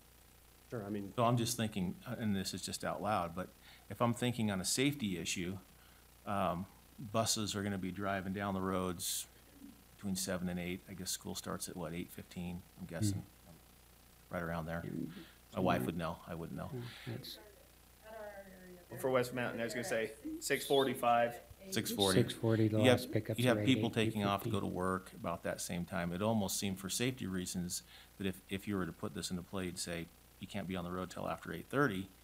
But then for work-related purposes, for them to get the product to the market so they can be used for that day, they're gonna be on the road at the same time. Plus, most cities have noise ordinances that are from 6 a.m. until 10 p.m. So now we're shortening that. guess the challenge is you're looking at, well, what's the purpose? Is the purpose safety? That might be part of it. Is the purpose the peacefulness of the residents in the overnight hours, you know, and so. But if the and then you safety try for to busing, balance that with. we could build an extra lane, like honestly, build an extra lane, widen the roads in front of these routes and allow a lane. I mean. There you go. That wasn't my idea. I don't want to take credit. That was their idea. And Yeah. I mean, you know. I mean, and again, it would, just trying to run through the safety aspect of it. Sure. Businesses always want to get their product out. They're gonna find a way. If they can only do it during this period of time, then they're gonna crunch it into that period of time, which is gonna put more trucks on the road during that period of time in which people are up as well. Sure. So, safety-wise, I don't quite know how to balance that, but. I Okay. understand the industry, you know, has certain requirements of the temperatures and, you know, stuff that are related to time of day and the If you start environment. pouring concrete after 8, if you don't let them until 8:30 at 9:30, you're going to hamper business and drive up the cost crazy, because the reason you lay at 5:30 for a 21-yard pour, which is a standard driveway, right? 21 yards, whatever. The reality is you want to be doing your finish work at 7, be off that thing at 8 o'clock, maybe have to touch it up a little bit and watch that thing cure, so that when the kids come by walking after school, it's already got enough that, you know, the pets or whatever may walk through it. That's what happens. Even in the winter, that daytime light is that crucial to a proper cure.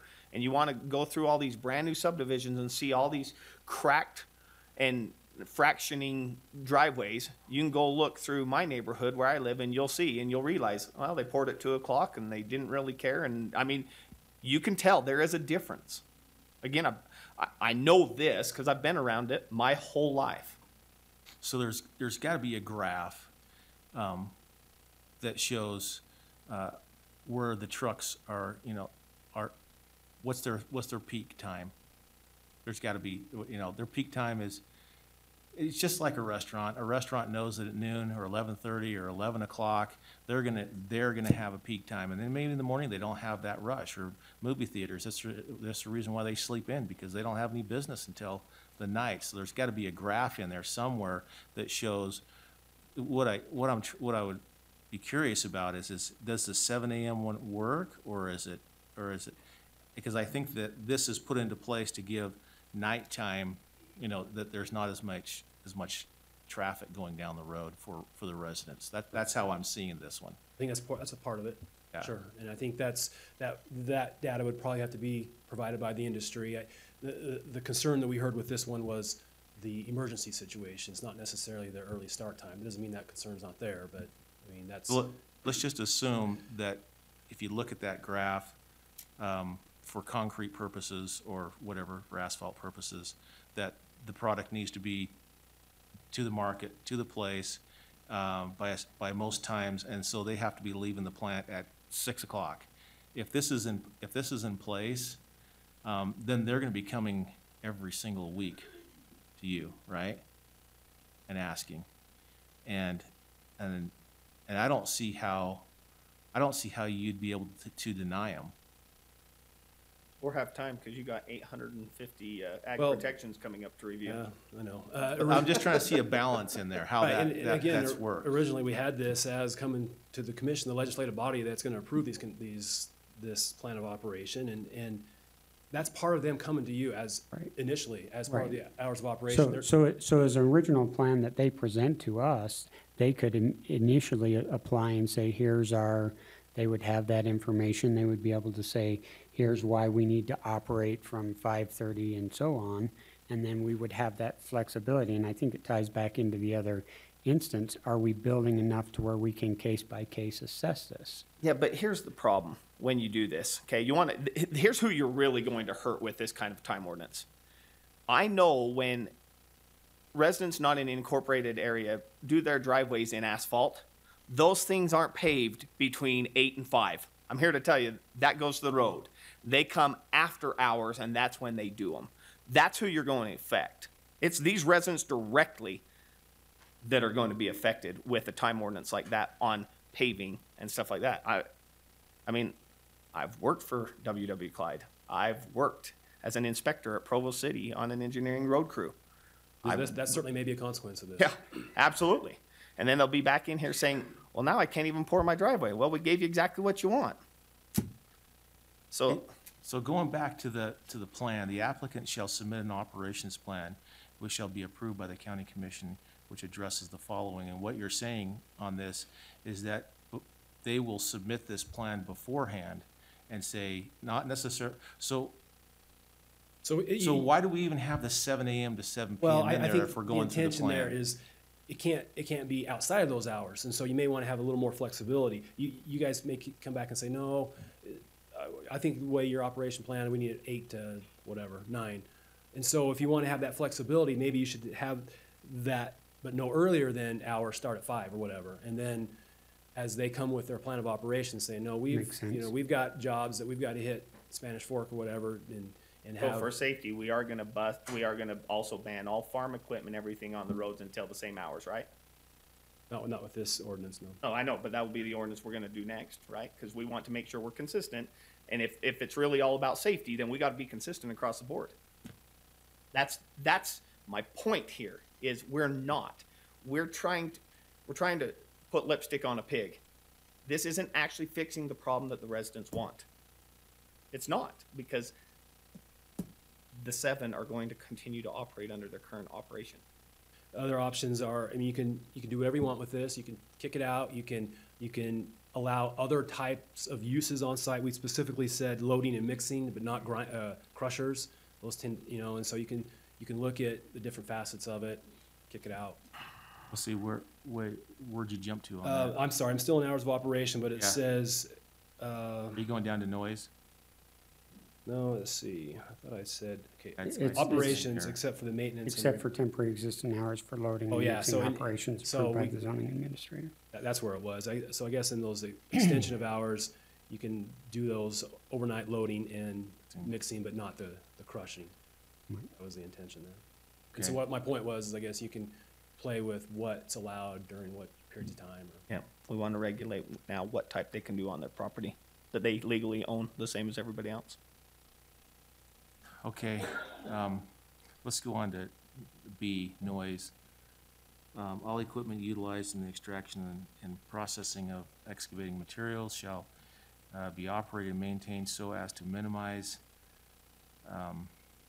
noise, vibration, so forth on the premise. Noise shall not exceed the requirements listed in the Utah County Code except for periodical blasting, which shall. So, and then of course you have the fire marshal on here too. Within the hours of operation. How are you gonna enforce this? Again, the idea is they're gonna come to you with an operation plan and they're gonna say, okay, what are our causes of noise?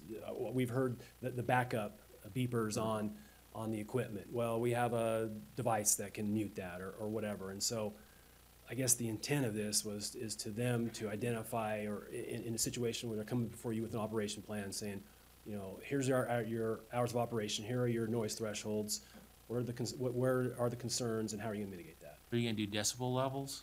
Those are already in our county In the- noise in ordinance. the, In the County noise code. ordinance. Yeah, those already exist, and they're subject to that already.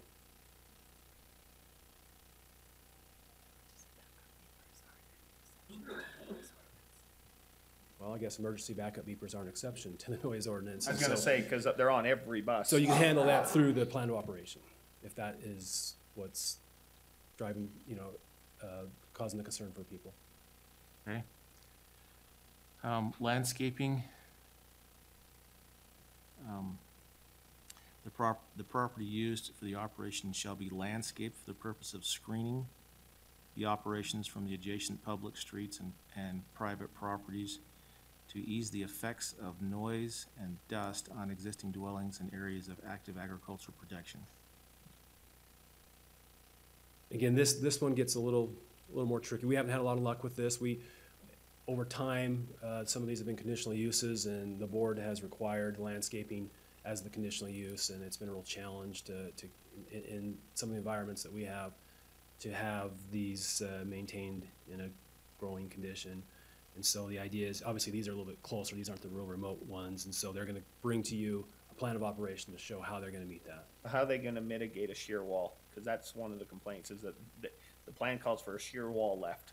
How do you landscape When behind that? when they bring and present the plan to us, they would show that they have a shear wall, explain that obviously you're not going to be able to landscape around that, and so as a body, we would be able to approve their plan, recognizing the reality of that. I think that's where the flexibility comes in on the case-by-case basis. Well, and outside of this, they have a rehabilitation plan that they have to get approved by know. the state that I don't think allows to have shear walls remaining as a final product. I think there's, Peggy deals with this more. I'm not exactly sure what Dogum requires, but with Utah County, they cannot have a shear wall. We've got a critical angle of repose, about a 33% is what that reclamation plan needs to show at the beginning. They take that to our engineer and they review that.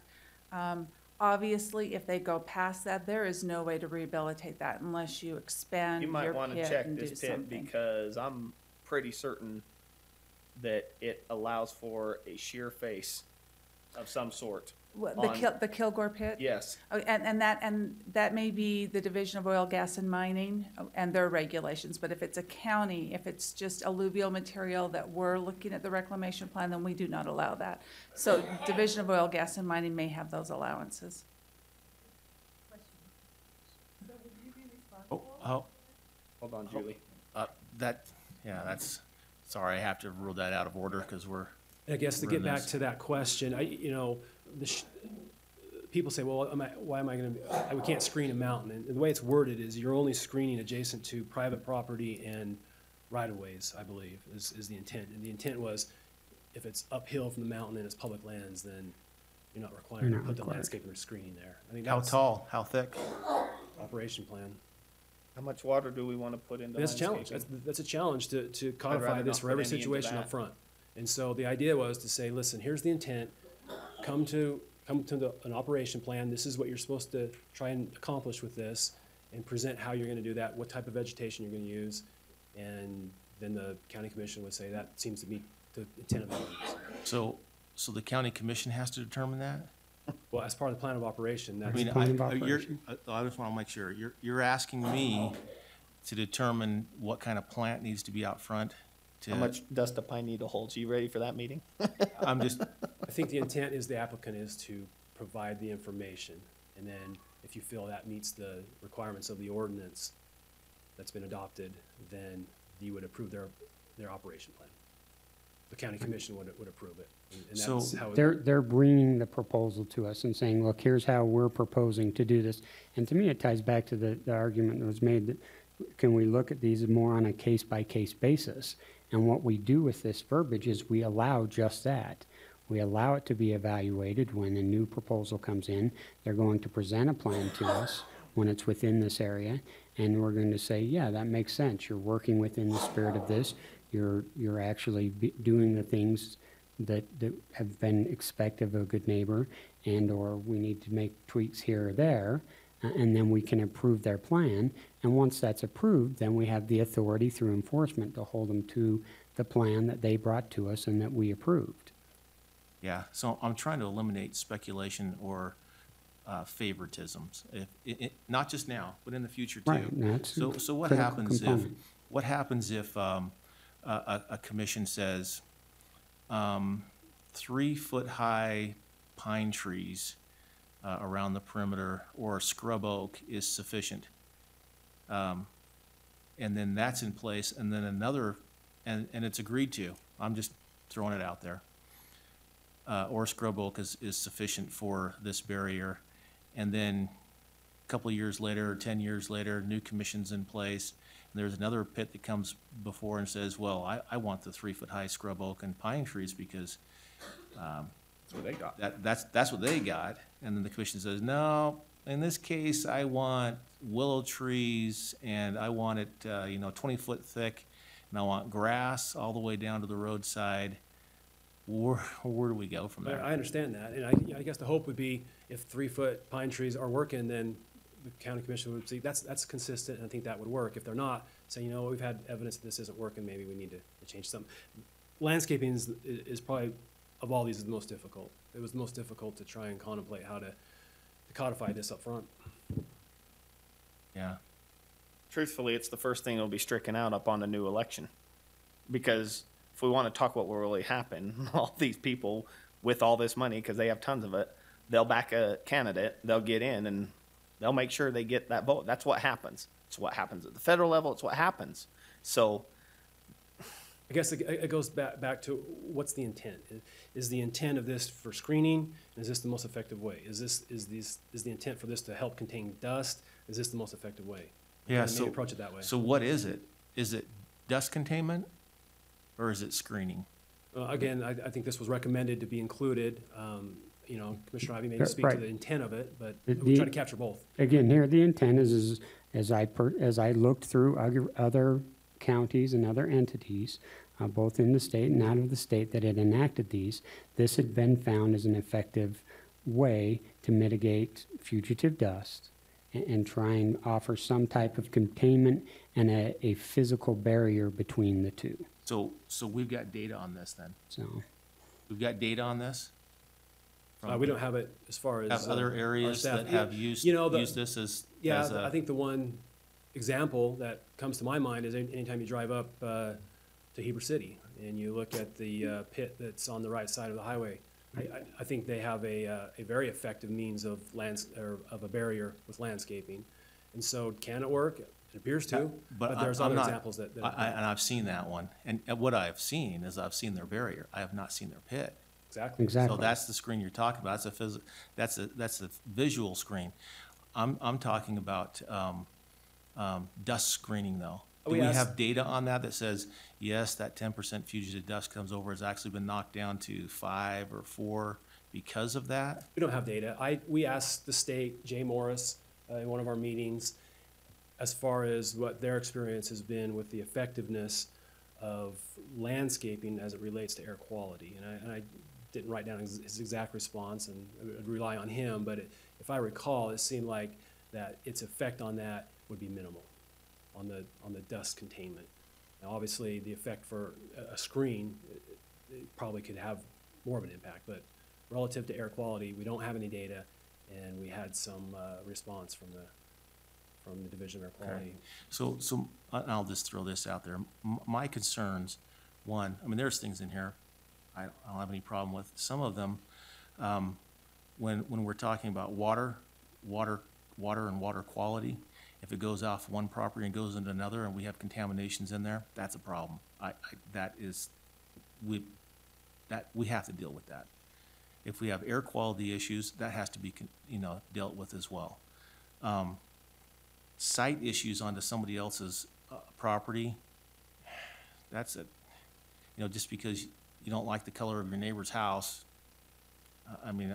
sometimes that gets a little tricky for me, especially when it's their property. And so when we're dealing with an issue like this, I'd like to find something, because businesses, they live in the world, and we're talking multiple businesses. We're not talking just the pits here. When I say businesses, I'm talking about the farmers too. They live in a world in which they're trying to control expenses that are coming on, and they're dealing with Mother Nature, for crying out loud. That's one of the hardest things to deal with. You never know what's going to happen next. And so if you've got one neighbor that's affecting another neighbor, that's controllable. We cannot control what's going to happen with the environment, or what's going to happen with a rainstorm or a hailstorm or a frost or a freeze. But there are areas that we can probably try to mitigate and try to slow down. But I would prefer to do them with data and not speculation as much as possible. Because if we get into speculation and say, I like that, but I don't like this, and we don't know if it's actually going to work, we could be unduly, asking people to do things that are just like the farmers. I think that the EPA, when it comes to that you can only spread the manure on the fields when there's snow on the fields, that's ridiculous stuff. They're not dealing with reality. It's just somebody's perception. But still, they have to do it, right? Because it's a regulation. So anyway, let's continue with the dust here. I think we're almost getting close to the end. Yeah. Let's see, did we go through everything with that? So the detailed site plans. So maybe one question just overall. Is this written in as shalls or mays? Shalls. Shall, in the Majority of them sense that shalls, you yeah. shall do this? Right. Or is it written in as it may be done? I think the majority of this whole idea is you shall do a plan of operation, it shall contain hours of operation, and it shall contain noise, and there's certain shalls, and so the bulk of the operation plan and these enhanced requirements are shalls. And I think it's not necessarily written as may, but the idea is, and they come back with a proposal, and then you indicate whether or not it's been met. So then, let me ask you. Again, I guess this is. Let me ask you the question on that, between the shall and the may, because we know the difference between them. If we're trying to deal with common sense things, and we're hopefully, you want to deal with people with some common sense and say, but a lot of times we write these things into ordinances or laws because you can't deal in that area. It's very hard to legislate common sense. Yep, it is. But how do we do that so that we allow for flexibility instead of just strict enforceability? Our staff has really struggled with this, and to be honest with you, looking at these other ordinances, there is a lot of vagueness. They just say you have to have an operation plan that shows you're protecting the roads or whatever. And to me, as in my training, I don't know how enforceable that is.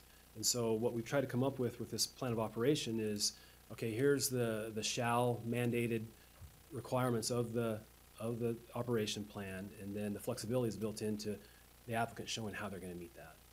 And then a plan is approved, and then that's what's enforced. Oh, you know what? Sorry to interject. There's something I've got to ask, because as I've been sitting here listening to you, and so currently, and I only know this, and so I need to ask you this question. You guys are very busy. I know you are. So this is kind of tongue in cheek. But the reality is what I remember is being told that when Springville City needed a plan reviewed, it took 17 days. Okay? You guys came to us and we helped create a legislative fix for an ag protection review because we knew how much it was going to swamp you. Okay? All these things are piling up. And now we're talking about passing an ordinance that you guys may or may not know how to enforce, don't have the manpower to currently keep up with your current jobs. We haven't added extra people, and we want you to approve a weekly plan on whether or not these people need a variance to the approved upon ordinance. And you don't have an answer in a plan, and you're the department head. So, how can we seriously be contemplating this when we're 17 days out? That was a month ago. We could be further out. I don't know. We could be a little better. We How could have many a new slowdown, right? That's what I'm seriously wondering now. We've drafted this to the best of our ability that we feel that could be. Again, I'm not challenging, you guys do great work. I'm just saying you don't have the staff as we keep piling on all these things for you to keep doing.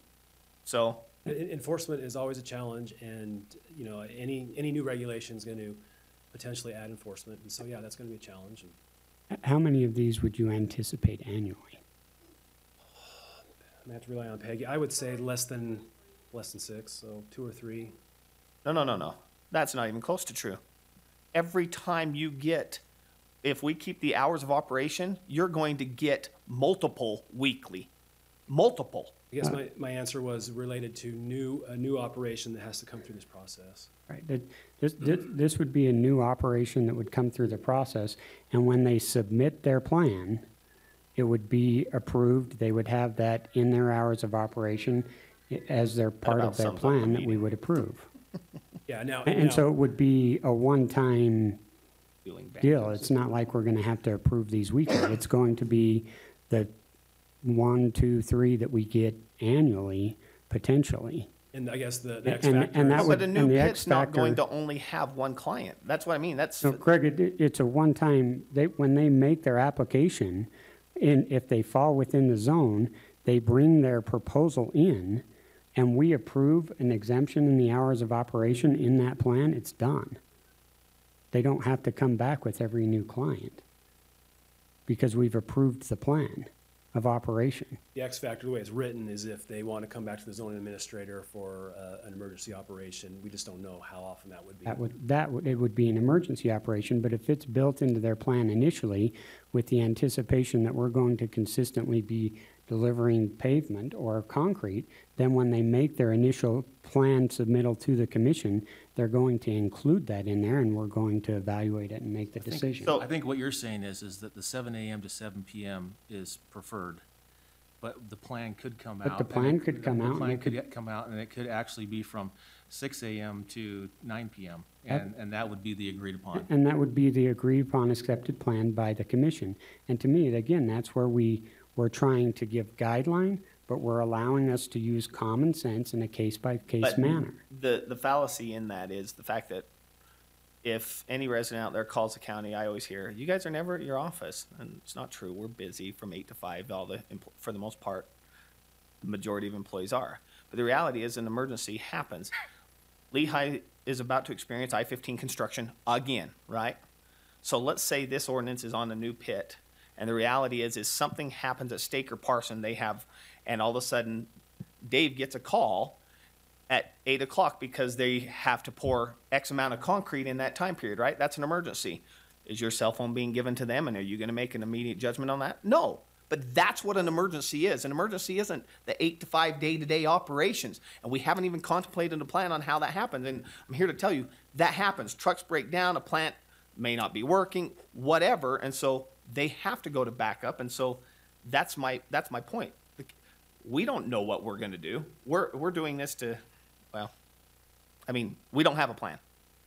One follow-up comment to the scenario that Commissioner Ivey just explained, we'd probably have to tweak the language in 14A, because it does say operation except for the maintenance and repair of vehicles, equipment shall be confined to the hours between 7 AM and 7 PM. So if you guys So want they to would go to the plan.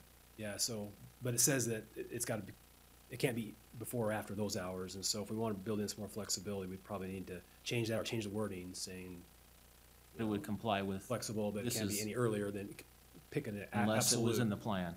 Yeah, or something like that, yeah. Okay, so I got one more question for you on this, though. Well, I got more, but I wanted to come back to your other Okay. question you just said, though. Part of the reason why we addressed it with shall as opposed to may is to not pick winners and losers. We're trying to make it equal across the board for everybody, so that you're not. In the future. Yeah, in the future. So you're not choosing which ones have to comply and which ones don't. And you're trying to take some of that flexibility out of it so that it's less likely to be successfully legally challenged. the only way you can do that, though, is to do more definitions. Possibly, and that's something we'd have to look at too, obviously. But going back also to the hours of operation, what you would need to do is put a minimum that you're not gonna allow anything before 5 AM, for example, or 7 AM, or whatever time you choose in this ordinance. Again, your legislative body. And then your plan could adjust that, but not go earlier than that. So you could say. So just within, You can not adjust within, outside. not with outside. That's Okay. exactly So right. if you're gonna adjust within, then That's- you that's usually a wanna have better way a of broader, doing it. a broader You would need a scope. broader stroke, yes, if you're gonna adjust within. But no, I would not adjust outside, because then now you're picking winners or losers, because I think you can say, look, it's 5 to 9, 5 AM to 9 PM, but we'll look at your plan and determine what that'll be, but you're giving them that option to go at least that much. And potentially. that's on continual operation maintenance, but if you have an emergency basis, then you would ask for. And part of the reason why we did the zoning administrator, one was to take the politics out of it. I mean, is that a way to say it a little bit? I'm not sure. Would not be true, but yeah, sure. But yes, to come up and have to lobby the commission whether they can do this or not. He's more available Well, I think typically. I think it takes away the time factor too. We're once a That's- week, There's two reasons. Monday through Friday are gonna be able to call As I somebody. mentioned, it's an administrative decision anyway, and so let him make that administrative decision. That's what he's been paid to do, make administrative decisions. In some cases, right? It's funny because we've also been passing ordinances over the last 2 years, pulling it away from him and having this commission Well, act. that's a different discussion, but yes, I mean, there's No, some. but we sit here and we talk about And- consistency. That's my whole point. We just passed a law so we didn't have to have all these little arguments over taxes and rebates and blah, blah, blah. And then we pulled power away so we can have decisions on could put it to 2 you. lots versus 5 lot subdivisions. put it to you. And now we're, But then you have to get on your agenda. I and mean, you have to we've do all spent these things that make hours. that happen. And then you have to have 2 or 3 agree, and, whereas he can look at it within 24 hours probably, maybe 48, maybe, certainly within the week. He could look at it and figure out what it's gonna entail. He could go up to the pit really quickly, take a look at that, and see if that, what neighborhood you're going through, and maybe suggest it as part of the modified conditions he could impose. He could suggest a haul route, for example, or something of that nature. He could do something. So I've got an operational question for you. On a pit that has, because this is only gonna affect new, correct? Correct. New Yes. applications. Yes. Newer So- changes to current ones, if they modify. Well, our land use ordinance has a non-conforming section that allows a person to continue their approved use under the previous requirements. There is a language that contemplates expansion of a use would be subject to new requirements, and there may be some questions as to how applicable this will be relative to that in gravel pits. So Yeah. probably refer to the attorney's office. on See, that. that's my problem is, when you say it that way, that makes me think that we're gonna try. We're gonna try and find out. Well, I mean, we're already overreaching. We're already way beyond the scope of what we all claim we believe. And now, that's my problem is, that little nugget right there, you just open up. Well, yeah, we haven't really looked at, but we may look at it.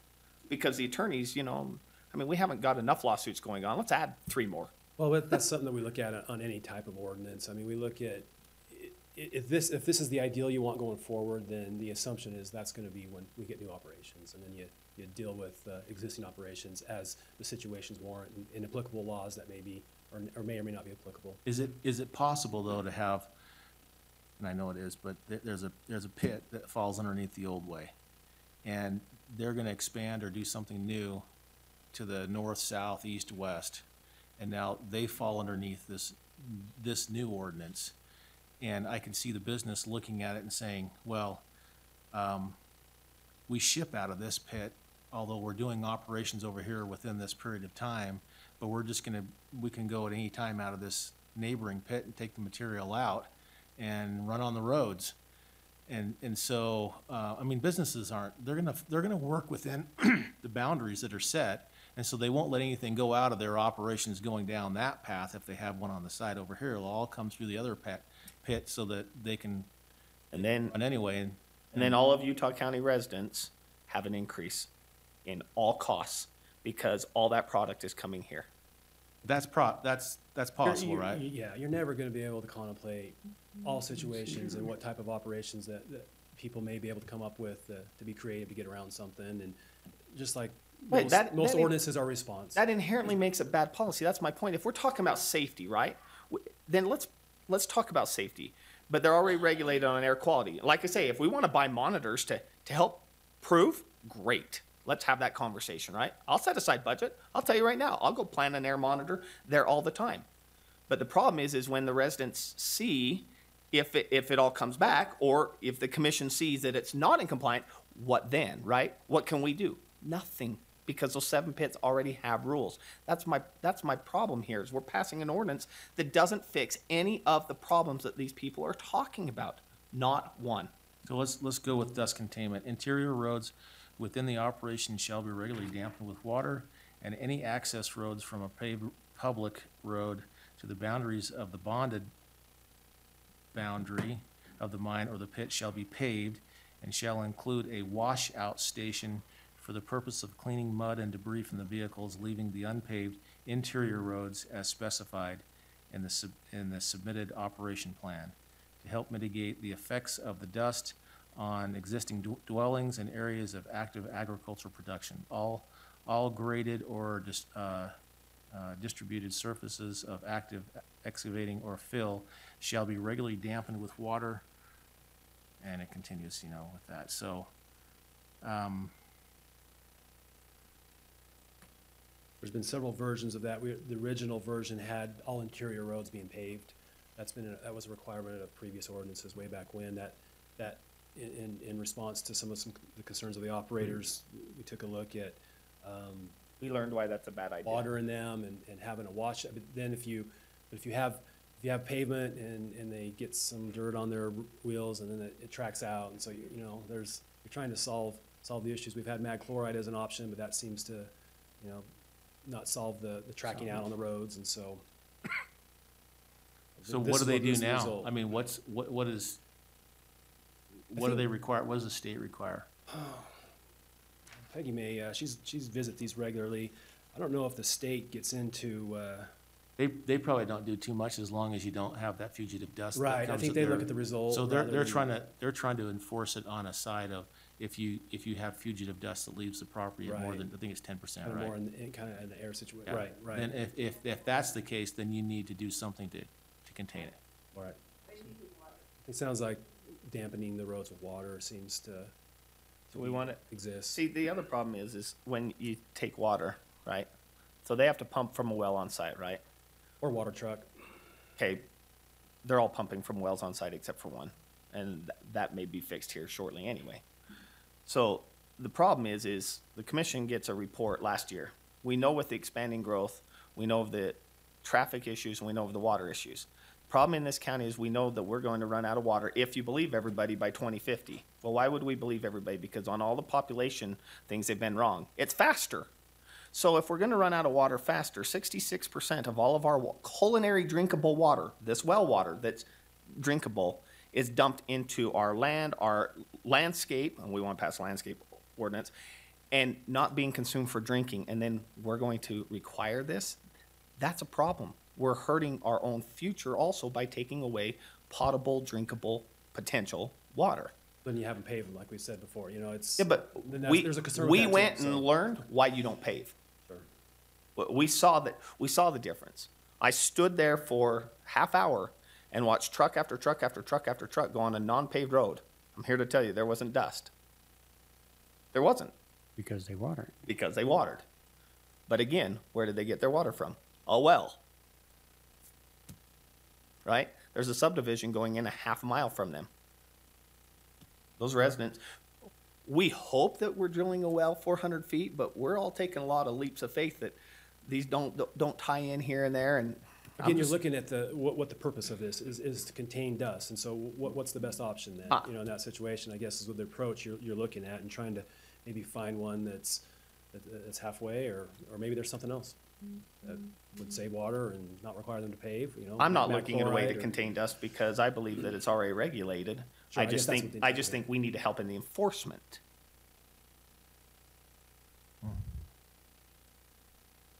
Okay. Lighting, any lighting shall be designed to minimize glare and diffuse into adjoining properties and to prevent any direct illumination in adjoining properties. All lighting shall comply with the hours of operations with only sufficient lighting necessary for the safety and security outside of such hours. That seems, Yeah, that was one of the concerns that was raised, and so that's, again, how we couch that as part of the operation plan. You know, they show when we're gonna light and what kind of lighting we're gonna have, and shields and whatever to meet that requirement, so. And again, from my perspective, why this becomes an issue is when we come into competing interests where we're abutting, lighting affects the reproductive cycle of livestock. And so if they're exposed to artificial lighting, it throws off their reproductive abilities. So if we have we're trying to, again, when we come into those conflicting interests, we're trying to find a way to allow them to operate, so in a safe, effective manner, but their operation is not impeding upon the ability of their neighbor and their capacity to operate. Because there's a direct conflict there where your activity causes direct harm to another individual's capacity. And so how do we try and find a balance? And we do regulate other types of uses for lighting, outdoor riding arenas, those type of. I don't necessarily have a problem with it, except for I don't know where that balance is in there. I don't know what that means. I don't want minimum glare. I don't know what's acceptable, what's not. And if I was a business, I wouldn't know how to plan for that. And if I was a mink farmer, because I had the mink farmers come and talk to me, and they said that they had a problem with some of the lighting, and they went and talked with the pit operators, and they adjusted and turned, and then he felt acceptable with that. He was fine with it. And so it is a problem. But then the residents were all outraged because the minks, they can't have picnics because there's flies outside and there's bugs outside and so. That was a different one. I mean, this is the one that was right next to But my Kilgore. point is that's my point is, when do we make good policy and not fall subject to clamor? I just and don't weigh know the what difference. minimum, I don't know what that is. I don't know who's gonna go out there and say, that's excessive, that's not. And Pass it and we'll find out in a couple weeks at their budget presentation. I just don't know where that balance Right, is. I mean, I think That's the intent here is to, again, have this a proposal as part of the plan. Are you gonna have lighting? Yes. Well, then what areas are gonna be lit up and for what purpose? And We might as well and how do ban you lighting, because direct we're and only have- allowing them to go from noon to 2. Well, So, you know, it's- you have shields and similar, I did enforcement the first of my career at Provo City, and a lot of those gas canopy covers, you know, adjacent to houses, it was a big problem, and so we'd require the operator to have some shields to direct the lighting straight. Does that mean that the guy has complete darkness next door? No, but you've addressed direct lighting. You've Right. addressed the direct lighting, which is Yeah. again where the conflict is. So if we Seven to- know what it is. But we 7 to just need 7 know. during the hours of operation, they're never gonna need lighting. And They're not. Either way, I have a hard time with using ordinances or or laws for either direction as beating sticks, you know, for a neighbor.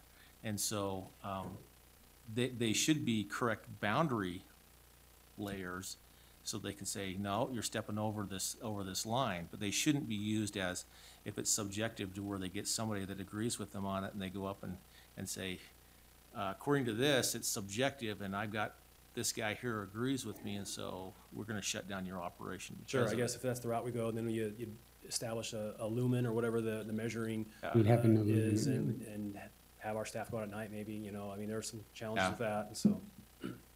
Yeah. Okay.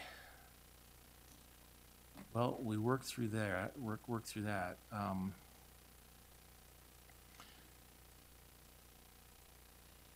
For me, I'm fine with the definitions. I don't have a problem with, you know, 11, 12, and 13, I think are already in place.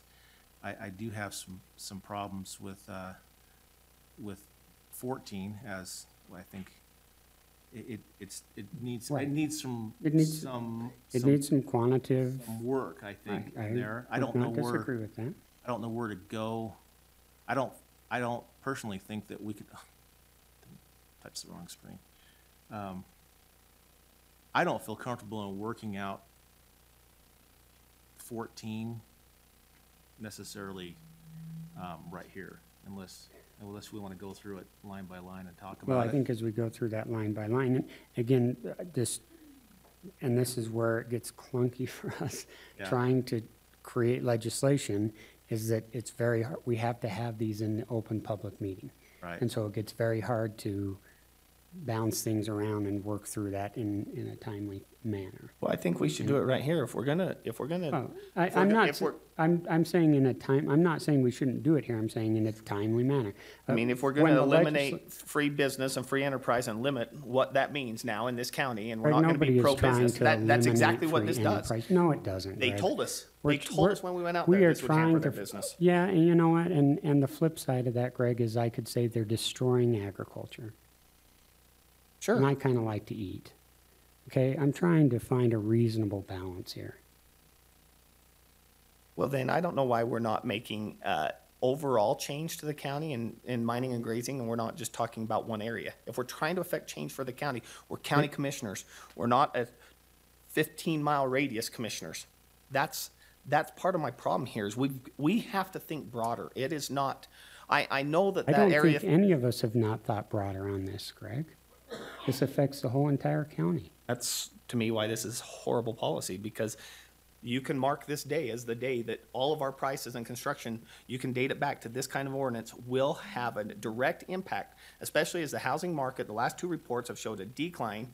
This will have a direct impact on the increase, and an inflation rate adjustment will be needed here, because it will be crazy. The inflation over the next couple of years from what we make, it will never catch up to what the costs go to. So we should ignore the concerns of an industry that helps lead this nation. What, construction or farming? Because they both Agriculture.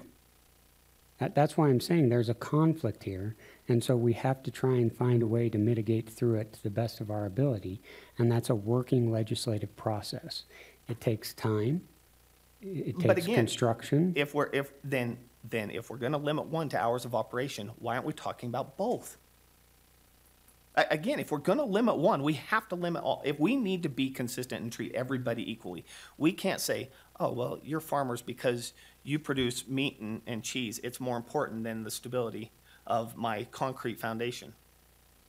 Well, I disagree. I don't think you can make that quantitative or qualitative analysis I because guess they're both important. If you could illustrate to where the activity is impeding on the liberty and right of another, then I would be happy to look at it. Yeah, but the same applies to the other. Yeah, and I think there's an instance where this is impeding upon the rights and liberties of another. That's why I made the proposition. You can disagree with me on that, that's fine.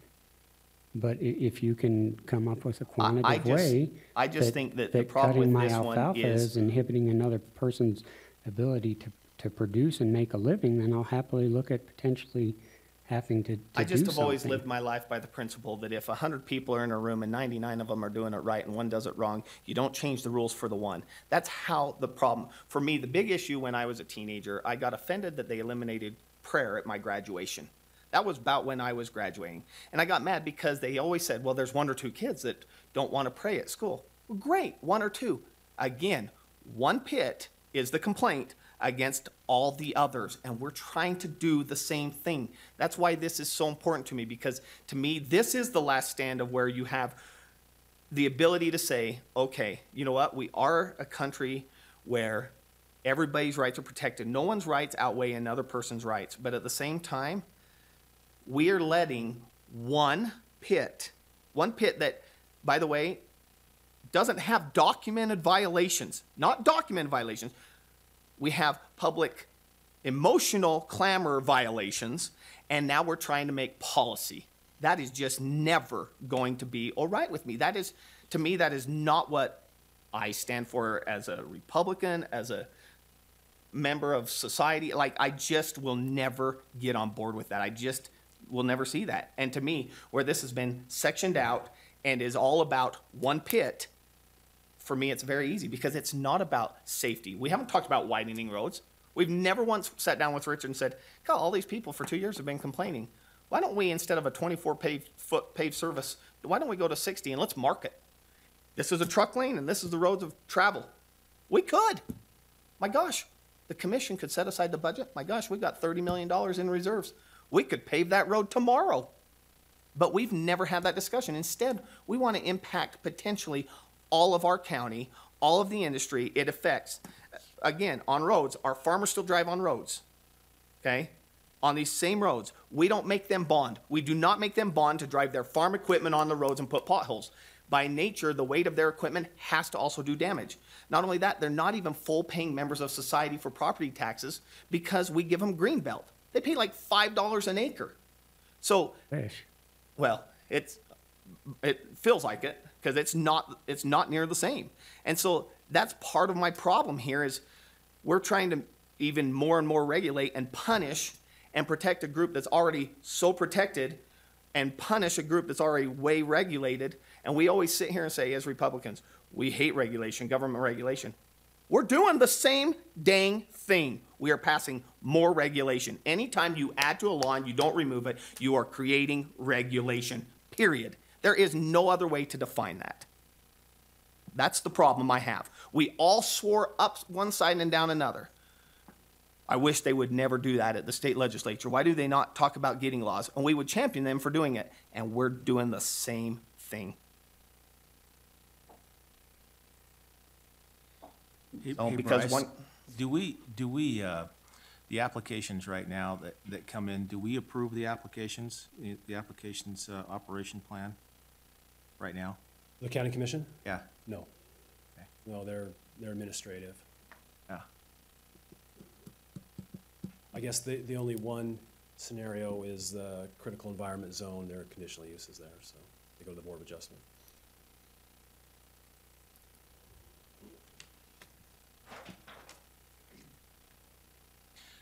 What if, I'm just gonna throw this out for discussion, and I know it has problem, I'll throw it out. It's just for discussion. What if the application that was submitted to the county commission for, the operation plan, just listed that in that plan, there would be hours of operation, noise, landscaping, and dust containment and lighting? That's what it said. it didn't go into huge detail, and I know there's problems with that, but I'm just saying that it was a plan that would be submitted that we could look on a regular basis, and I think when you start talking lighting, I'm still not okay, because are we really gonna regulate the brightness of lights, right? Like, you drive down the road, and I laugh because people now have these high bright white lights. My daughter's car is brand new, and so it's brighter white, and people flash her all the time thinking her brights are on, and it's not. And so it's like, we really wanna have community development or our sheriff's office getting calls and saying, God, that mine's lights are awfully bright. Well, put blinds in your window and close them. Like, there are ways to keep light out of your house. And if you're outside at 4 a.m. or 2 a.m. and there's lights on the mountain, you know, maybe you should go to bed, close your eyes. what if we put it in there in the sense that the county would, you know, look at the operation plan, and we put hours of operation, and we can leave some of these things in there. It could be, you know, changed or modified, but maybe as recommendations, these are some of the things that you should be looking at instead of on the shall side. I know that Rob wants to jump right up here and start talking about that, but these are recommended areas to consider as you're putting your plan together. Because I mean, there is conflict here. I mean, it's not, and the conflict, I don't think we have, you know, the dust and the water, and there are times in which, you know, there'll be a pit that has no problems, and there'll be times that they are. How do we, you know, there's got to be some sort of balance and some sort of measuring stick that we measure to. I think that I would have some concerns about it legally. Part of the reason why leaving it that open is that you have a lot of public clamor that would approach the commission, and you might draft base your approval upon that public clamor, and you realize, again, this is a conditional use. This is not a once you adopt the ordinance, you have now changed it from a legislative decision to an administrative decision, and public clamor no longer has a role in your decision-making at that point.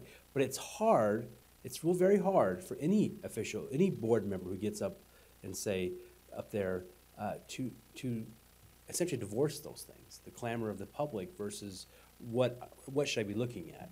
And it's difficult. It's a difficult spot you're putting yourself into by doing that. And I think that's a concern I would have, is that by creating those kinds of open-ended plans, you can make a pretty good argument that all they'd have to do is really show those things in their plans, and if they're in there, that's getting approved. And I think that's what I would see as an attorney from the other side. Even if it's recommended look at? If you look at it, I mean, are you just gonna approve it, or what would you do with it? I mean, they have to address it. Have to address it, yes. and say- But let's say they do address it. Let's say that they say, well, we're doing dust control by watering every 24 hours.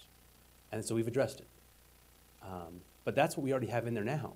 So that's obviously causing some concern, because we have folks here that are saying that's not working. And so that's why. And so their current problem with this ordinance, is it gonna be fixed, or yes or no? Their current situation, is it going to be changed with this ordinance passing? Related to the current active pits, it will not apply. Okay. Correct. It'll apply for See, future so we're gonna pits. pass an ordinance that doesn't actually affect or do anything you guys want it to do. That's stupid.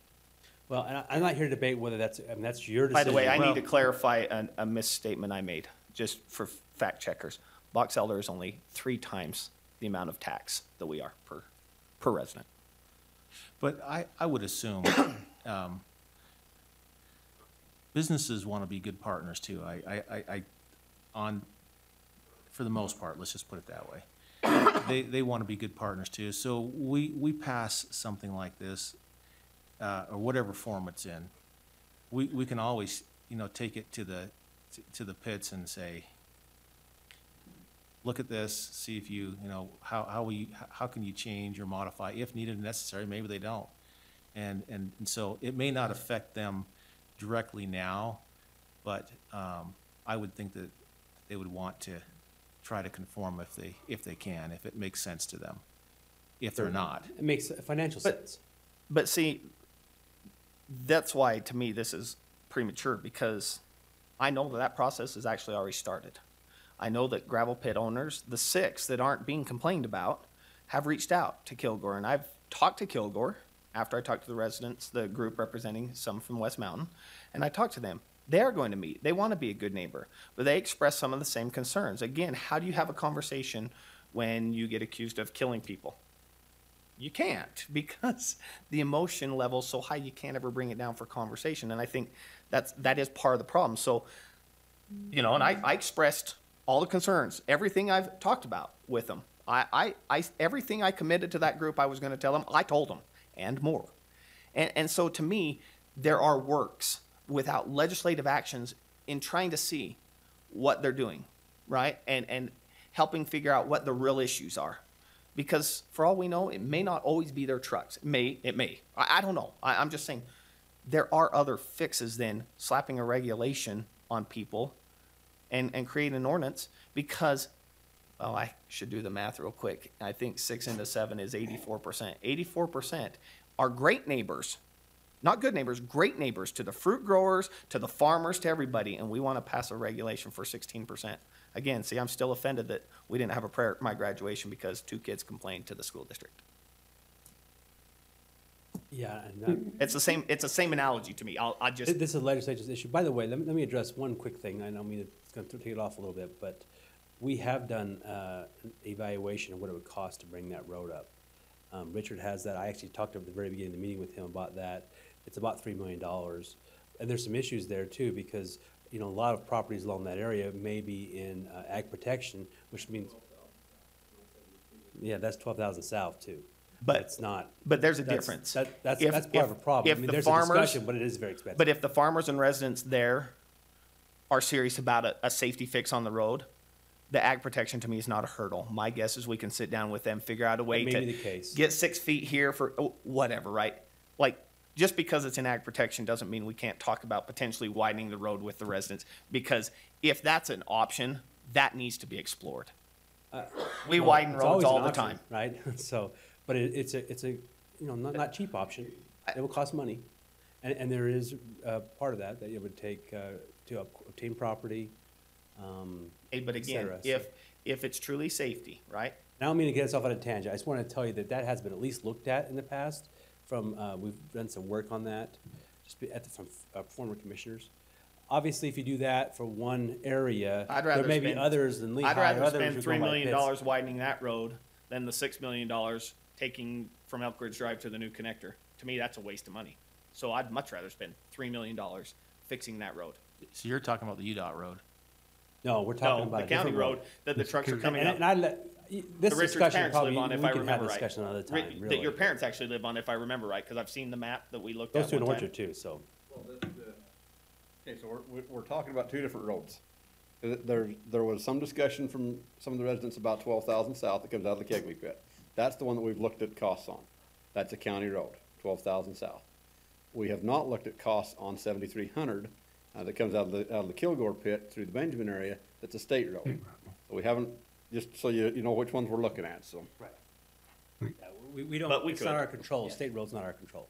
No, but we meet with UDOT often, and again, if the county were willing to give up some money, again, if we want to talk safety and real, widening a road and allowing truck Again, turning I didn't lanes mean is to a try to very. get you into a tangent. I just wanted to say that has at least But been. those are real so fixes. you know that Those that's are real fixes. That has been at least Those are immediate discussed. now fixes. But it's been a few years. I mean, obviously that cost estimate was some time ago too. And it was looking at the other option, the other road, because that's the road we Well, the price own. just went up if we shut their hours of operation down.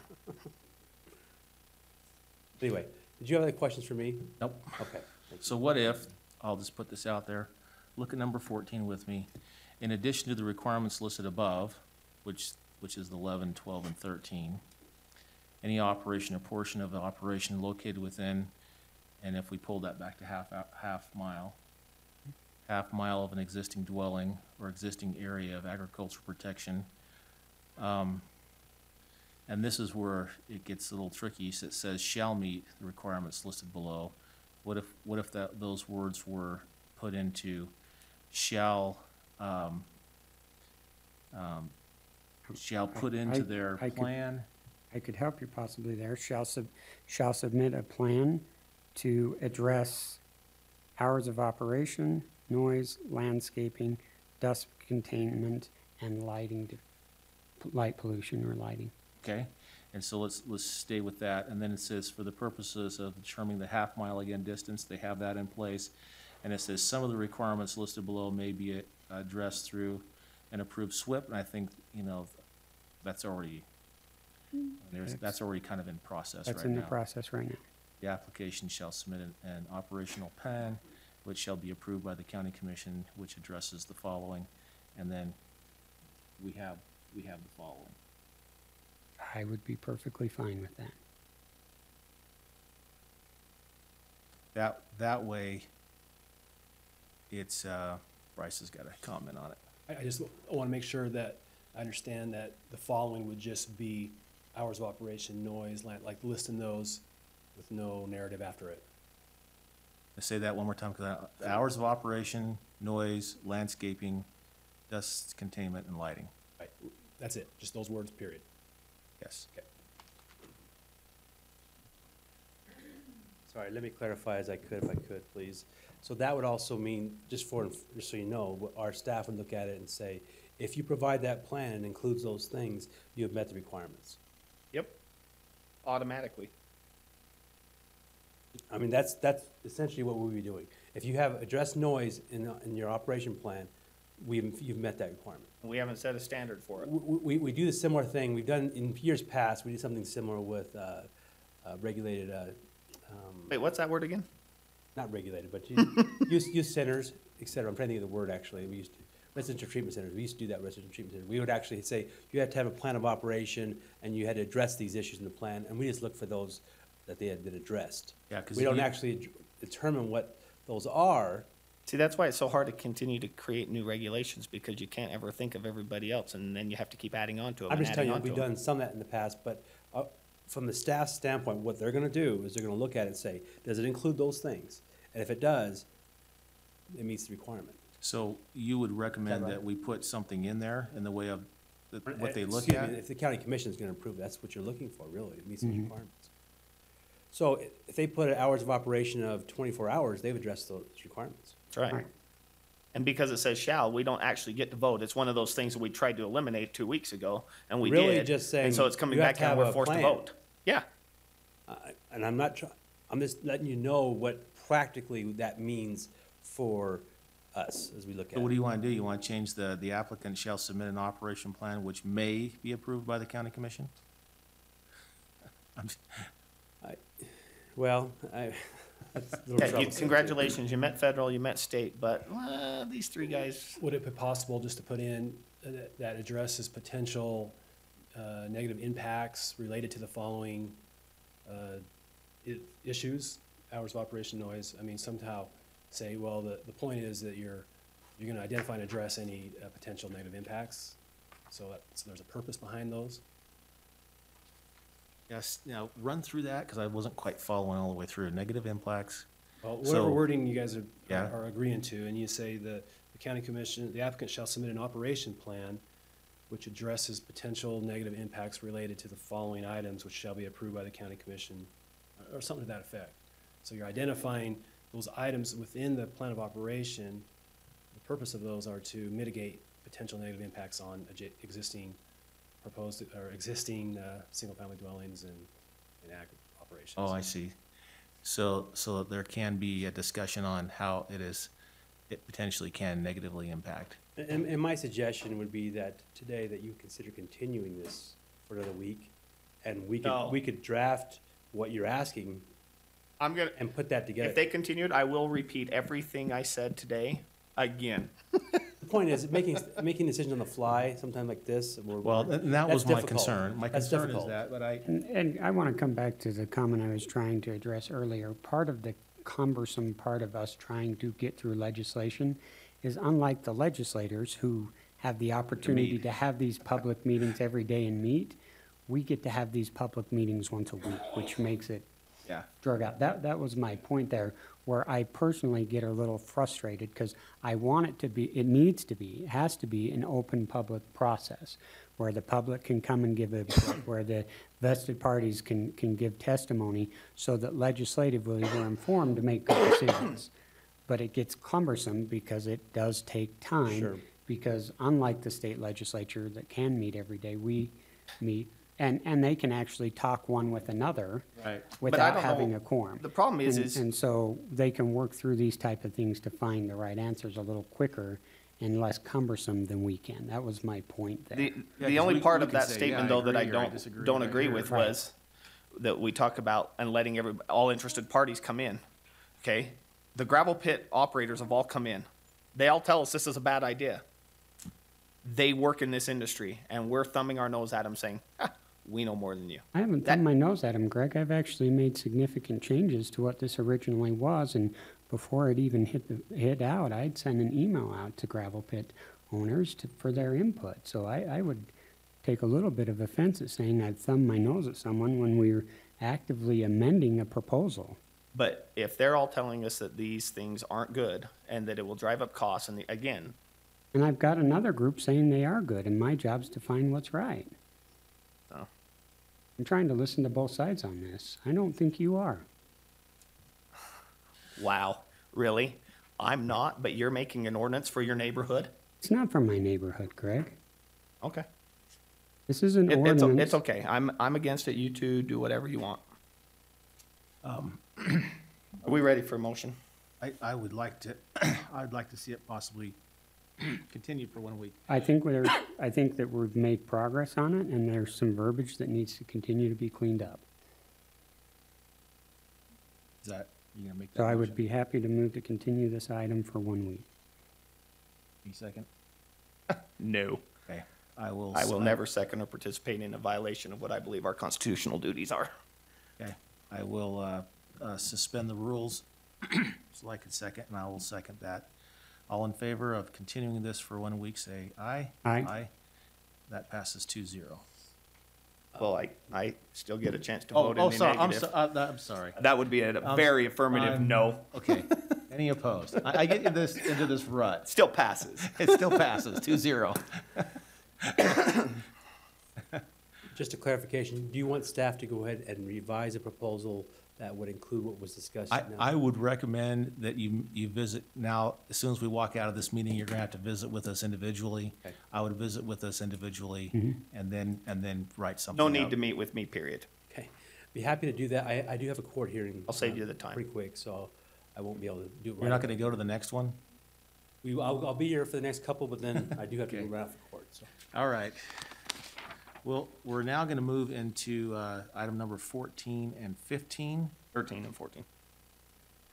Oh, I'm sorry, I was looking at the closed meeting ones. Yeah, 13 and 14. And,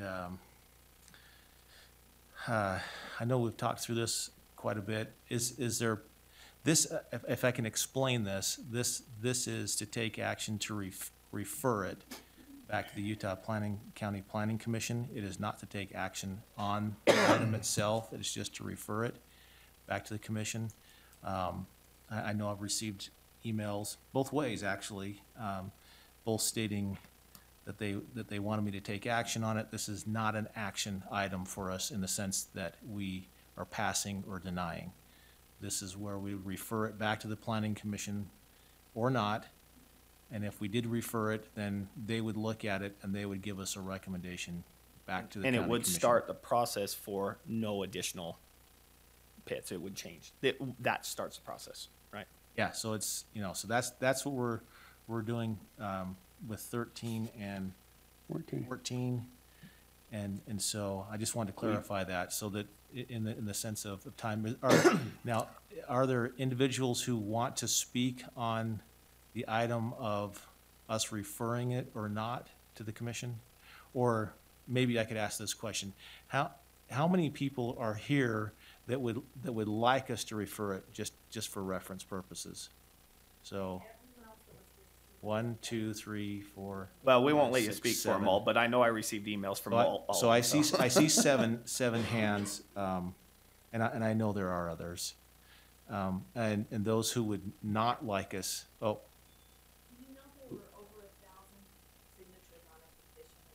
yeah, okay.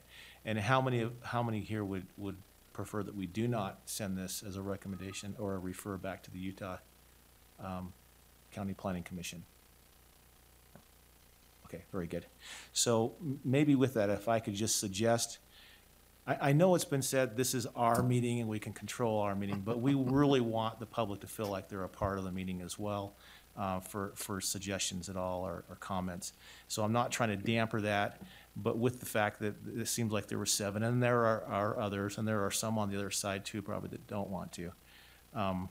Would it be all right if we just talked about this, or is there somebody that's got a burning, they got to come up and say? How about we do this, Mr. Chair? Yeah. If during our conversation, there's a reason and they have a comment or a clarifying question, we could address it. Are you fine with That's that? Okay, so we're not gonna close it to it, now it comes all the way up here if we're talking about it and you're like, well, hang on a second, I'd like to make a comment, just come up and then we'll recognize you at the appropriate time. Okay, so we have 13 and 14, which is to take action to refer it to the Utah County Planning Commission. And this is regarding grazing. It's a new grazing zone. It's been continued. We've had multiple discussions, and had tours and all kinds of stuff going on with that for 13 and 14 again. Discussion why we would not want to refer it, and discussion on why we would be appropriate. So for me, I don't know why we wouldn't refer it. The only thing for me, and I just want to state this for the record, when Kilgore representatives met with me, they asked for a continuance on this on these particular items. Because it's a referral to the planning commission, who then will again meet, and then it doesn't come back here and it's over a month. I think that's sufficient time enough that we can always control putting it on the agenda, because I think they wanted to have further conversations. I'm fine with further conversations. They can take place at planning commission. They can also take place with all of us. With their request, I still don't see a reason to not move on a referring action today, because I think the time, this can still take 6 to 8 weeks for sure. Mm-hmm. Yeah. I'd fully agree with that. This is to get the ball rolling, Get the to sense have the that- conversation and see where it goes. Yeah. Sense that none of us have any thoughts of not referring it. It is our process. I like the process. We let others, take a peek at it, have their thoughts. We get to read them, listen to them, go to it if we want to, and see what they have to say as well as they're part of the planning commission. If I could, well, let's take the action and maybe we can give some direction afterwards. I will move that we take action and refer items 13 and 14 on the regular agenda to the Utah Planning Commission as stated. Second? I've got a motion and a second to refer items number 13 and 14 back to the planning commission. All in favor, say aye. Aye. Aye. Aye. That passes 3-0.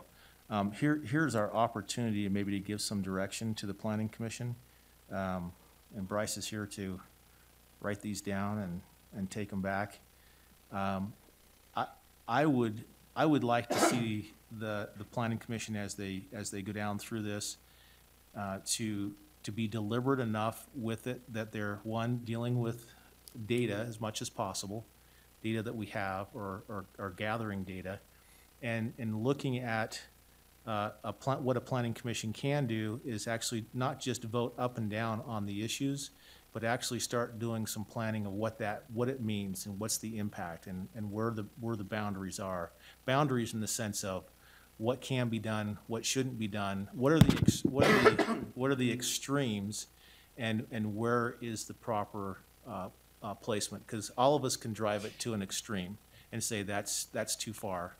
And then there's got to be balance in there on how we can cooperate and work together and still be appropriate. So I would like to send that back to the planning commission to act as, and I don't want to say they're not acting as a planning commission, but to do a little bit more than just vote up and down on the issue, to actually start digging in on this and seeing how this is really going to affect the area and the county. Go ahead. A couple quick questions. would that include a possible continuance if they needed it? This would not go. I want it to be right. The October I meeting. want it to be done right. There's a timeframe, I guess, that can. If they need more information and So- they need to go research more information, If I understand sure. your question, you're saying if this goes on the November meeting rather than October meeting to get that done? Well, no, we'd put it on the October meeting. Okay. And then let them go through the process, and a process sometimes includes more questions at the meeting, and Sure. and if they had, because there's the clause on a county commission referred that there's a timeframe that you could call it back. I guess you could invoke that at any So- point, but. I would, After I would ask be what I'd fine like. with a continuance. Yeah, if after I needed. ask what I'd like, you may want to consider putting this on November, because this is something that came up in a conversation I had. And the question is out of the 7 pits that are currently down there, or even if the county wants to assess all the pits, right? How much material is going to come out of them, and how much do we actually need? So like, they keep saying growth, we need to do a study. And so I don't know who or how or what that does, but it probably needs to come from the county, right? Because the only reason you would open more pits, is because you need more material. So, but we don't know how much is supposed to come out of, I don't know how much and how that correlates, right? So if you want to tell me that 100 yards of rock go into every home, I know that. That's what I'm saying. So I don't know if that's something we can find. Hopefully we can find it and get it to them so that it doesn't have to be pushed back. But if it does, I would like to hear them talk about, growth versus that, because they are the planning commission, and how much extraction directly impacts how much, So growth. I would imagine we could talk with the industry to come up with available product as it relates to maybe their operations, but what I'm hearing is also trying to estimate, and it's gonna be, Well, no. capitally. is I how don't much want them to estimate for needs. the future. I want them to future. tell me, so if they tell me how much we've used in 2011 to 2016, I know what the population growth, and I know what roads we've done, right? That's easy for the commission to look and say, okay, well, here it is. Then we can say, okay, well, they're projecting another 200,000 at an inflationary rate, whatever, right? Then we can kind of say, oh, well, yeah, these 7 pits are gonna be heavily used for 20 years. Well, and I think you're driving on a production level, but also our infrastructure out there is not as robust in That's that right. area as it is down here. So if We we may have a need more plant, roads. we may need more roads. What does that look like? I mean, if we double the size of the pits, let's say we went from 7 to 14 out there, what do we have in the way of getting that product out? Is that We've never product? talked about. I'm just saying, speculation wise, or if they increase production to the point to where they have all these trucks coming, Right. you know, And since they are planning commission, that's what I mean. I'd like what does them that to. look like? Is there caps? Is there tonnage? I mean, how much can we handle, even, and I'll give you this analogy. So out in the Uinta Basin, they've got a lot of energy out there, but they cannot get it out to market because they only have a road. They don't have rail lines. They don't have anything else. So it limits what they can actually do, although they can go after a lot of oil and tar sands and everything else, but they can't get it out because of the limitations they have there. There are some limitations that we have down here if we talk about safety and health and traffic that are in place. We just can't have trucks running 24 hours a day, every single, they're backed up right next to each other. It would cause problems within the community itself. So there are extremes. Where's that balance? There is gonna be a component of some type of projection as it relates to future building needs and also future roads that may or may not be available to handle the delivery. Right. If I'm hearing it correct. I would certainly come up with what we can and work in that direction. That's sure. what I mean. I'd like them to kind of assess because, and maybe they could even recommend if there should be caps, right? Like, I don't know. I'd like them to have that discussion. I'm pretty sure all the pits will show up. There's a lot of information required there. Would it want it, is it all right to have it on November to give us, I mean, we're talking, the October meeting would be 4 weeks from now, and we might be able to put it together. I just don't want to put it on the agenda and not have. That's why I preparation. wanted to pose that. To me, it's to do this justice, to do this the right way. We don't want to rush because we have a meeting set October 3rd. To me, I think we want to make sure we do it right. Right. And if it's November, it's November. Because what I hear from these citizens is they want action now, but now in government terms is, could be 3 months, could be 6 months. And the other question I had relates to item number 14, as far as the specificity of the areas we're talking about. Again, this is because we have to notify all adjacent, all property owners that are affected by a proposed new zone being applied to their property. And so I've heard in the origination of this request from the attorney's office through Commissioner Ivy that this was potentially is this to rezone the entire portion of West Mountain that is zone mining and grazing, which is private and public lands, or is this just public lands on West Mountain, which was the subject of the previous rezone? I kind of need some direction that, because we have to notify all affected property owners who would be subject to that zoning. Yeah, well, Commissioner Ivy, that's. No, for me, there was historically there was a citizen petition that came for a potential rezone that I just felt wasn't right. And as we're looking at the long-term growth of the county, I said, this ties back to our agricultural workshop and toolbox we built through, right? Zoning is one of the tools that we have to try and protect and preserve agricultural commodity within the county. And from what I was hearing there, and I think what their petition was, is this an area of the county that needs protection for agricultural usage? And so my interest would be to make sure we're including the land parcels that are going to be used for grazing, for orchard production and other production. I would anticipate some of that would obviously be down on the foothill off of the BLM. And so I don't think it has to be ginormous, but I think we need to make sure that we're looking at the particular microclimates to sustain high yield orchards. And I don't know exactly where those boundaries would be. So that would be something we'd need to look up. We're gonna have to specify that because we'll have to, state law requires that we notify every single affected owner. And I mean, I guess the simple way would be to include the entire mining and grazing zone, private and public, which is about 10,000. You're gonna have to. 10,000 acres, 130 parcels, 30 of which are public, and the rest are private. I don't know of any other way. I mean, you want everybody to know. So they The other way would just be the public lands, which is similar, and so it's probably and so what I'm hearing is the entire mining and grazing zone on West Mountain. That would be my preference. I'll defer if there's others here. We just went from 17 to 21 days on approvals now, because I'm just kidding. Julie, you've got a comment. Well, I originally stood up with the point that you guys brought up, and that was that we have to do this study for the infrastructure of the roads and what the roads can handle, because no matter how many pits are there, any additional pits still are using the same roads that are oversaturated to begin with. And the other thing, I don't know if there is a study that looks at population density and traffic on a road and what is safe and prudent as far as big trucks on that road. And that's something that I feel really needs to be considered, and we'd be happy to help in that research if, whatever way is needed that we can find that information. And then you're discussing, maybe meeting and getting input, and you suggested that, you thought the gravel people would be there. And I would like to ask if, we could have representatives there from the ag I was referring people. to the planning commission meeting. Okay, Yeah. yes. I figured you would already be there. I was implying that my guess is they'll all be there too. Okay, all right. Thank you. Appreciate it. And I would hope all vested parties would show up, because that's how we Absolutely. get Well, a sure. good decision. Someone mentioned about pulling some down onto, was it you, Nathan, pulling it down below the canal road onto private as far as like keeping it mining and grazing and zoning it like that? No, noticing for potential zoning changes is what he was referring to. Who do we notice?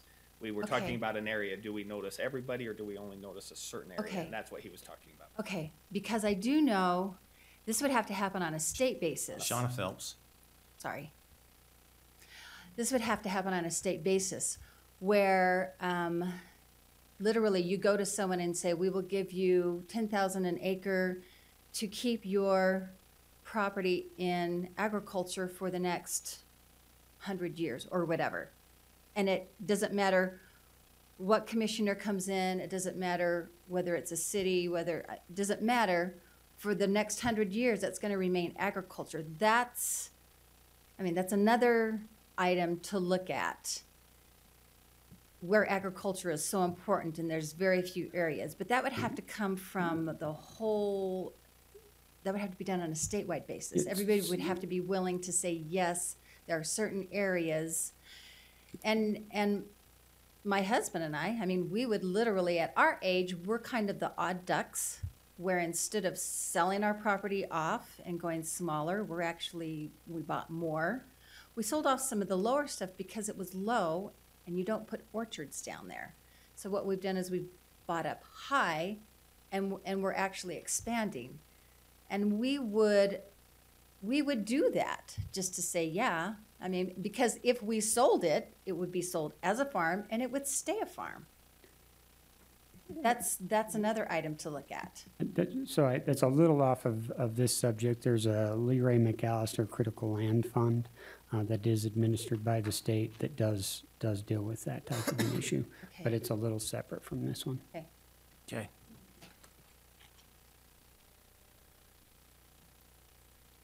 One moment, please. My name State is your name, though. Charlotte Hawkins. I live on 8,000 South in Benjamin. And I know there was a lot said about widening the roads, and nobody had ever really brought that up. Ever since the meeting at the park in Benjamin, that has been our main concern.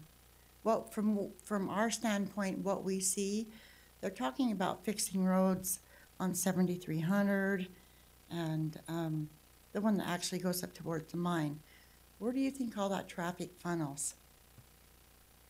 It's on a county road on 8,000 South, all of it.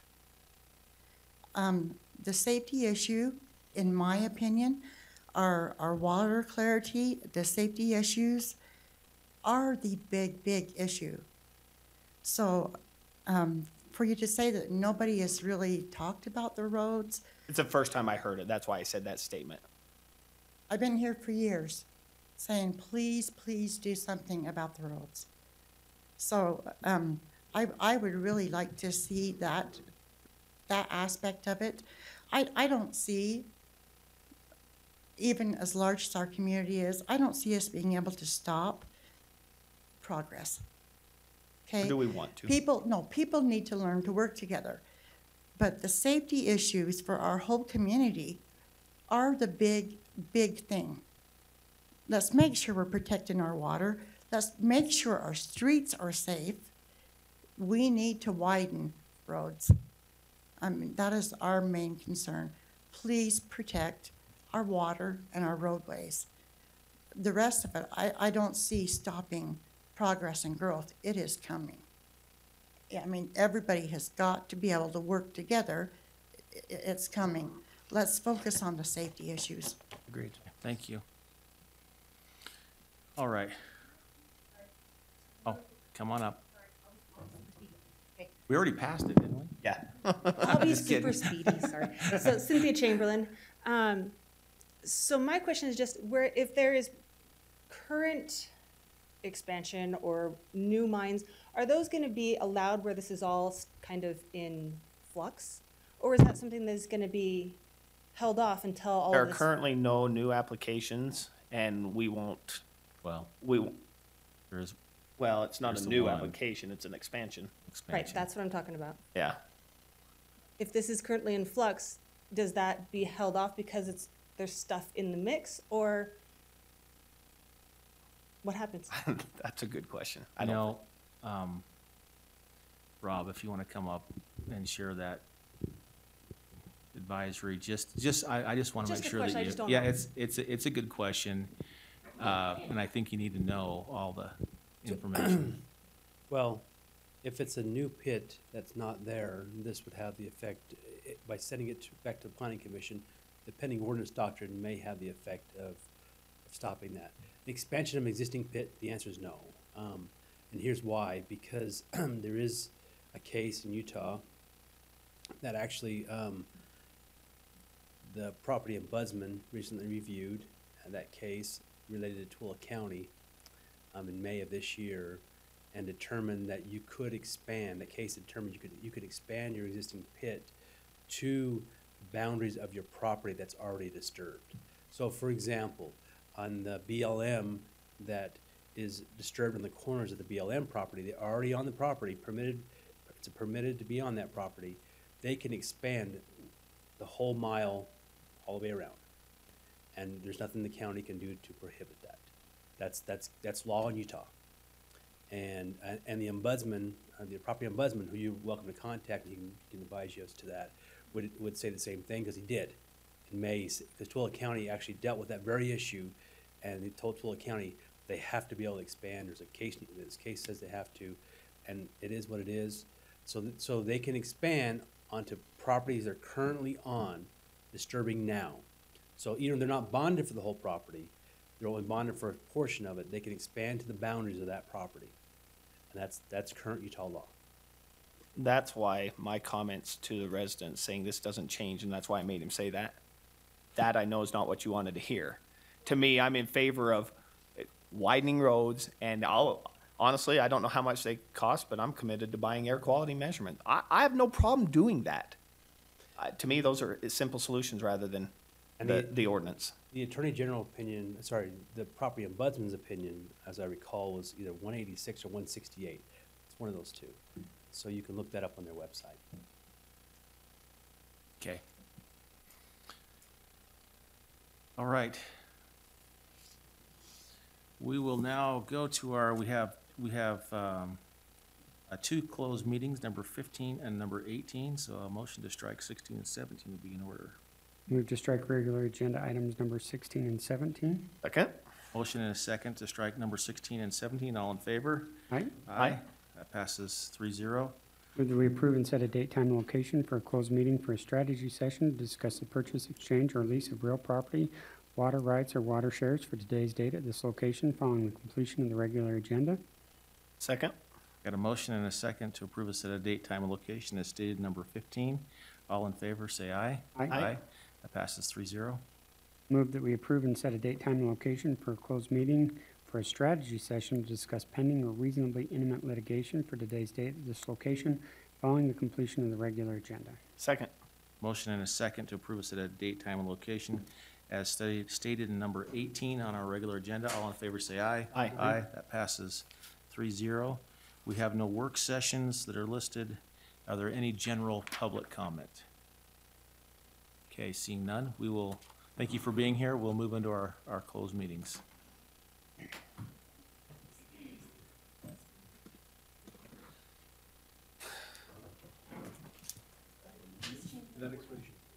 Yes.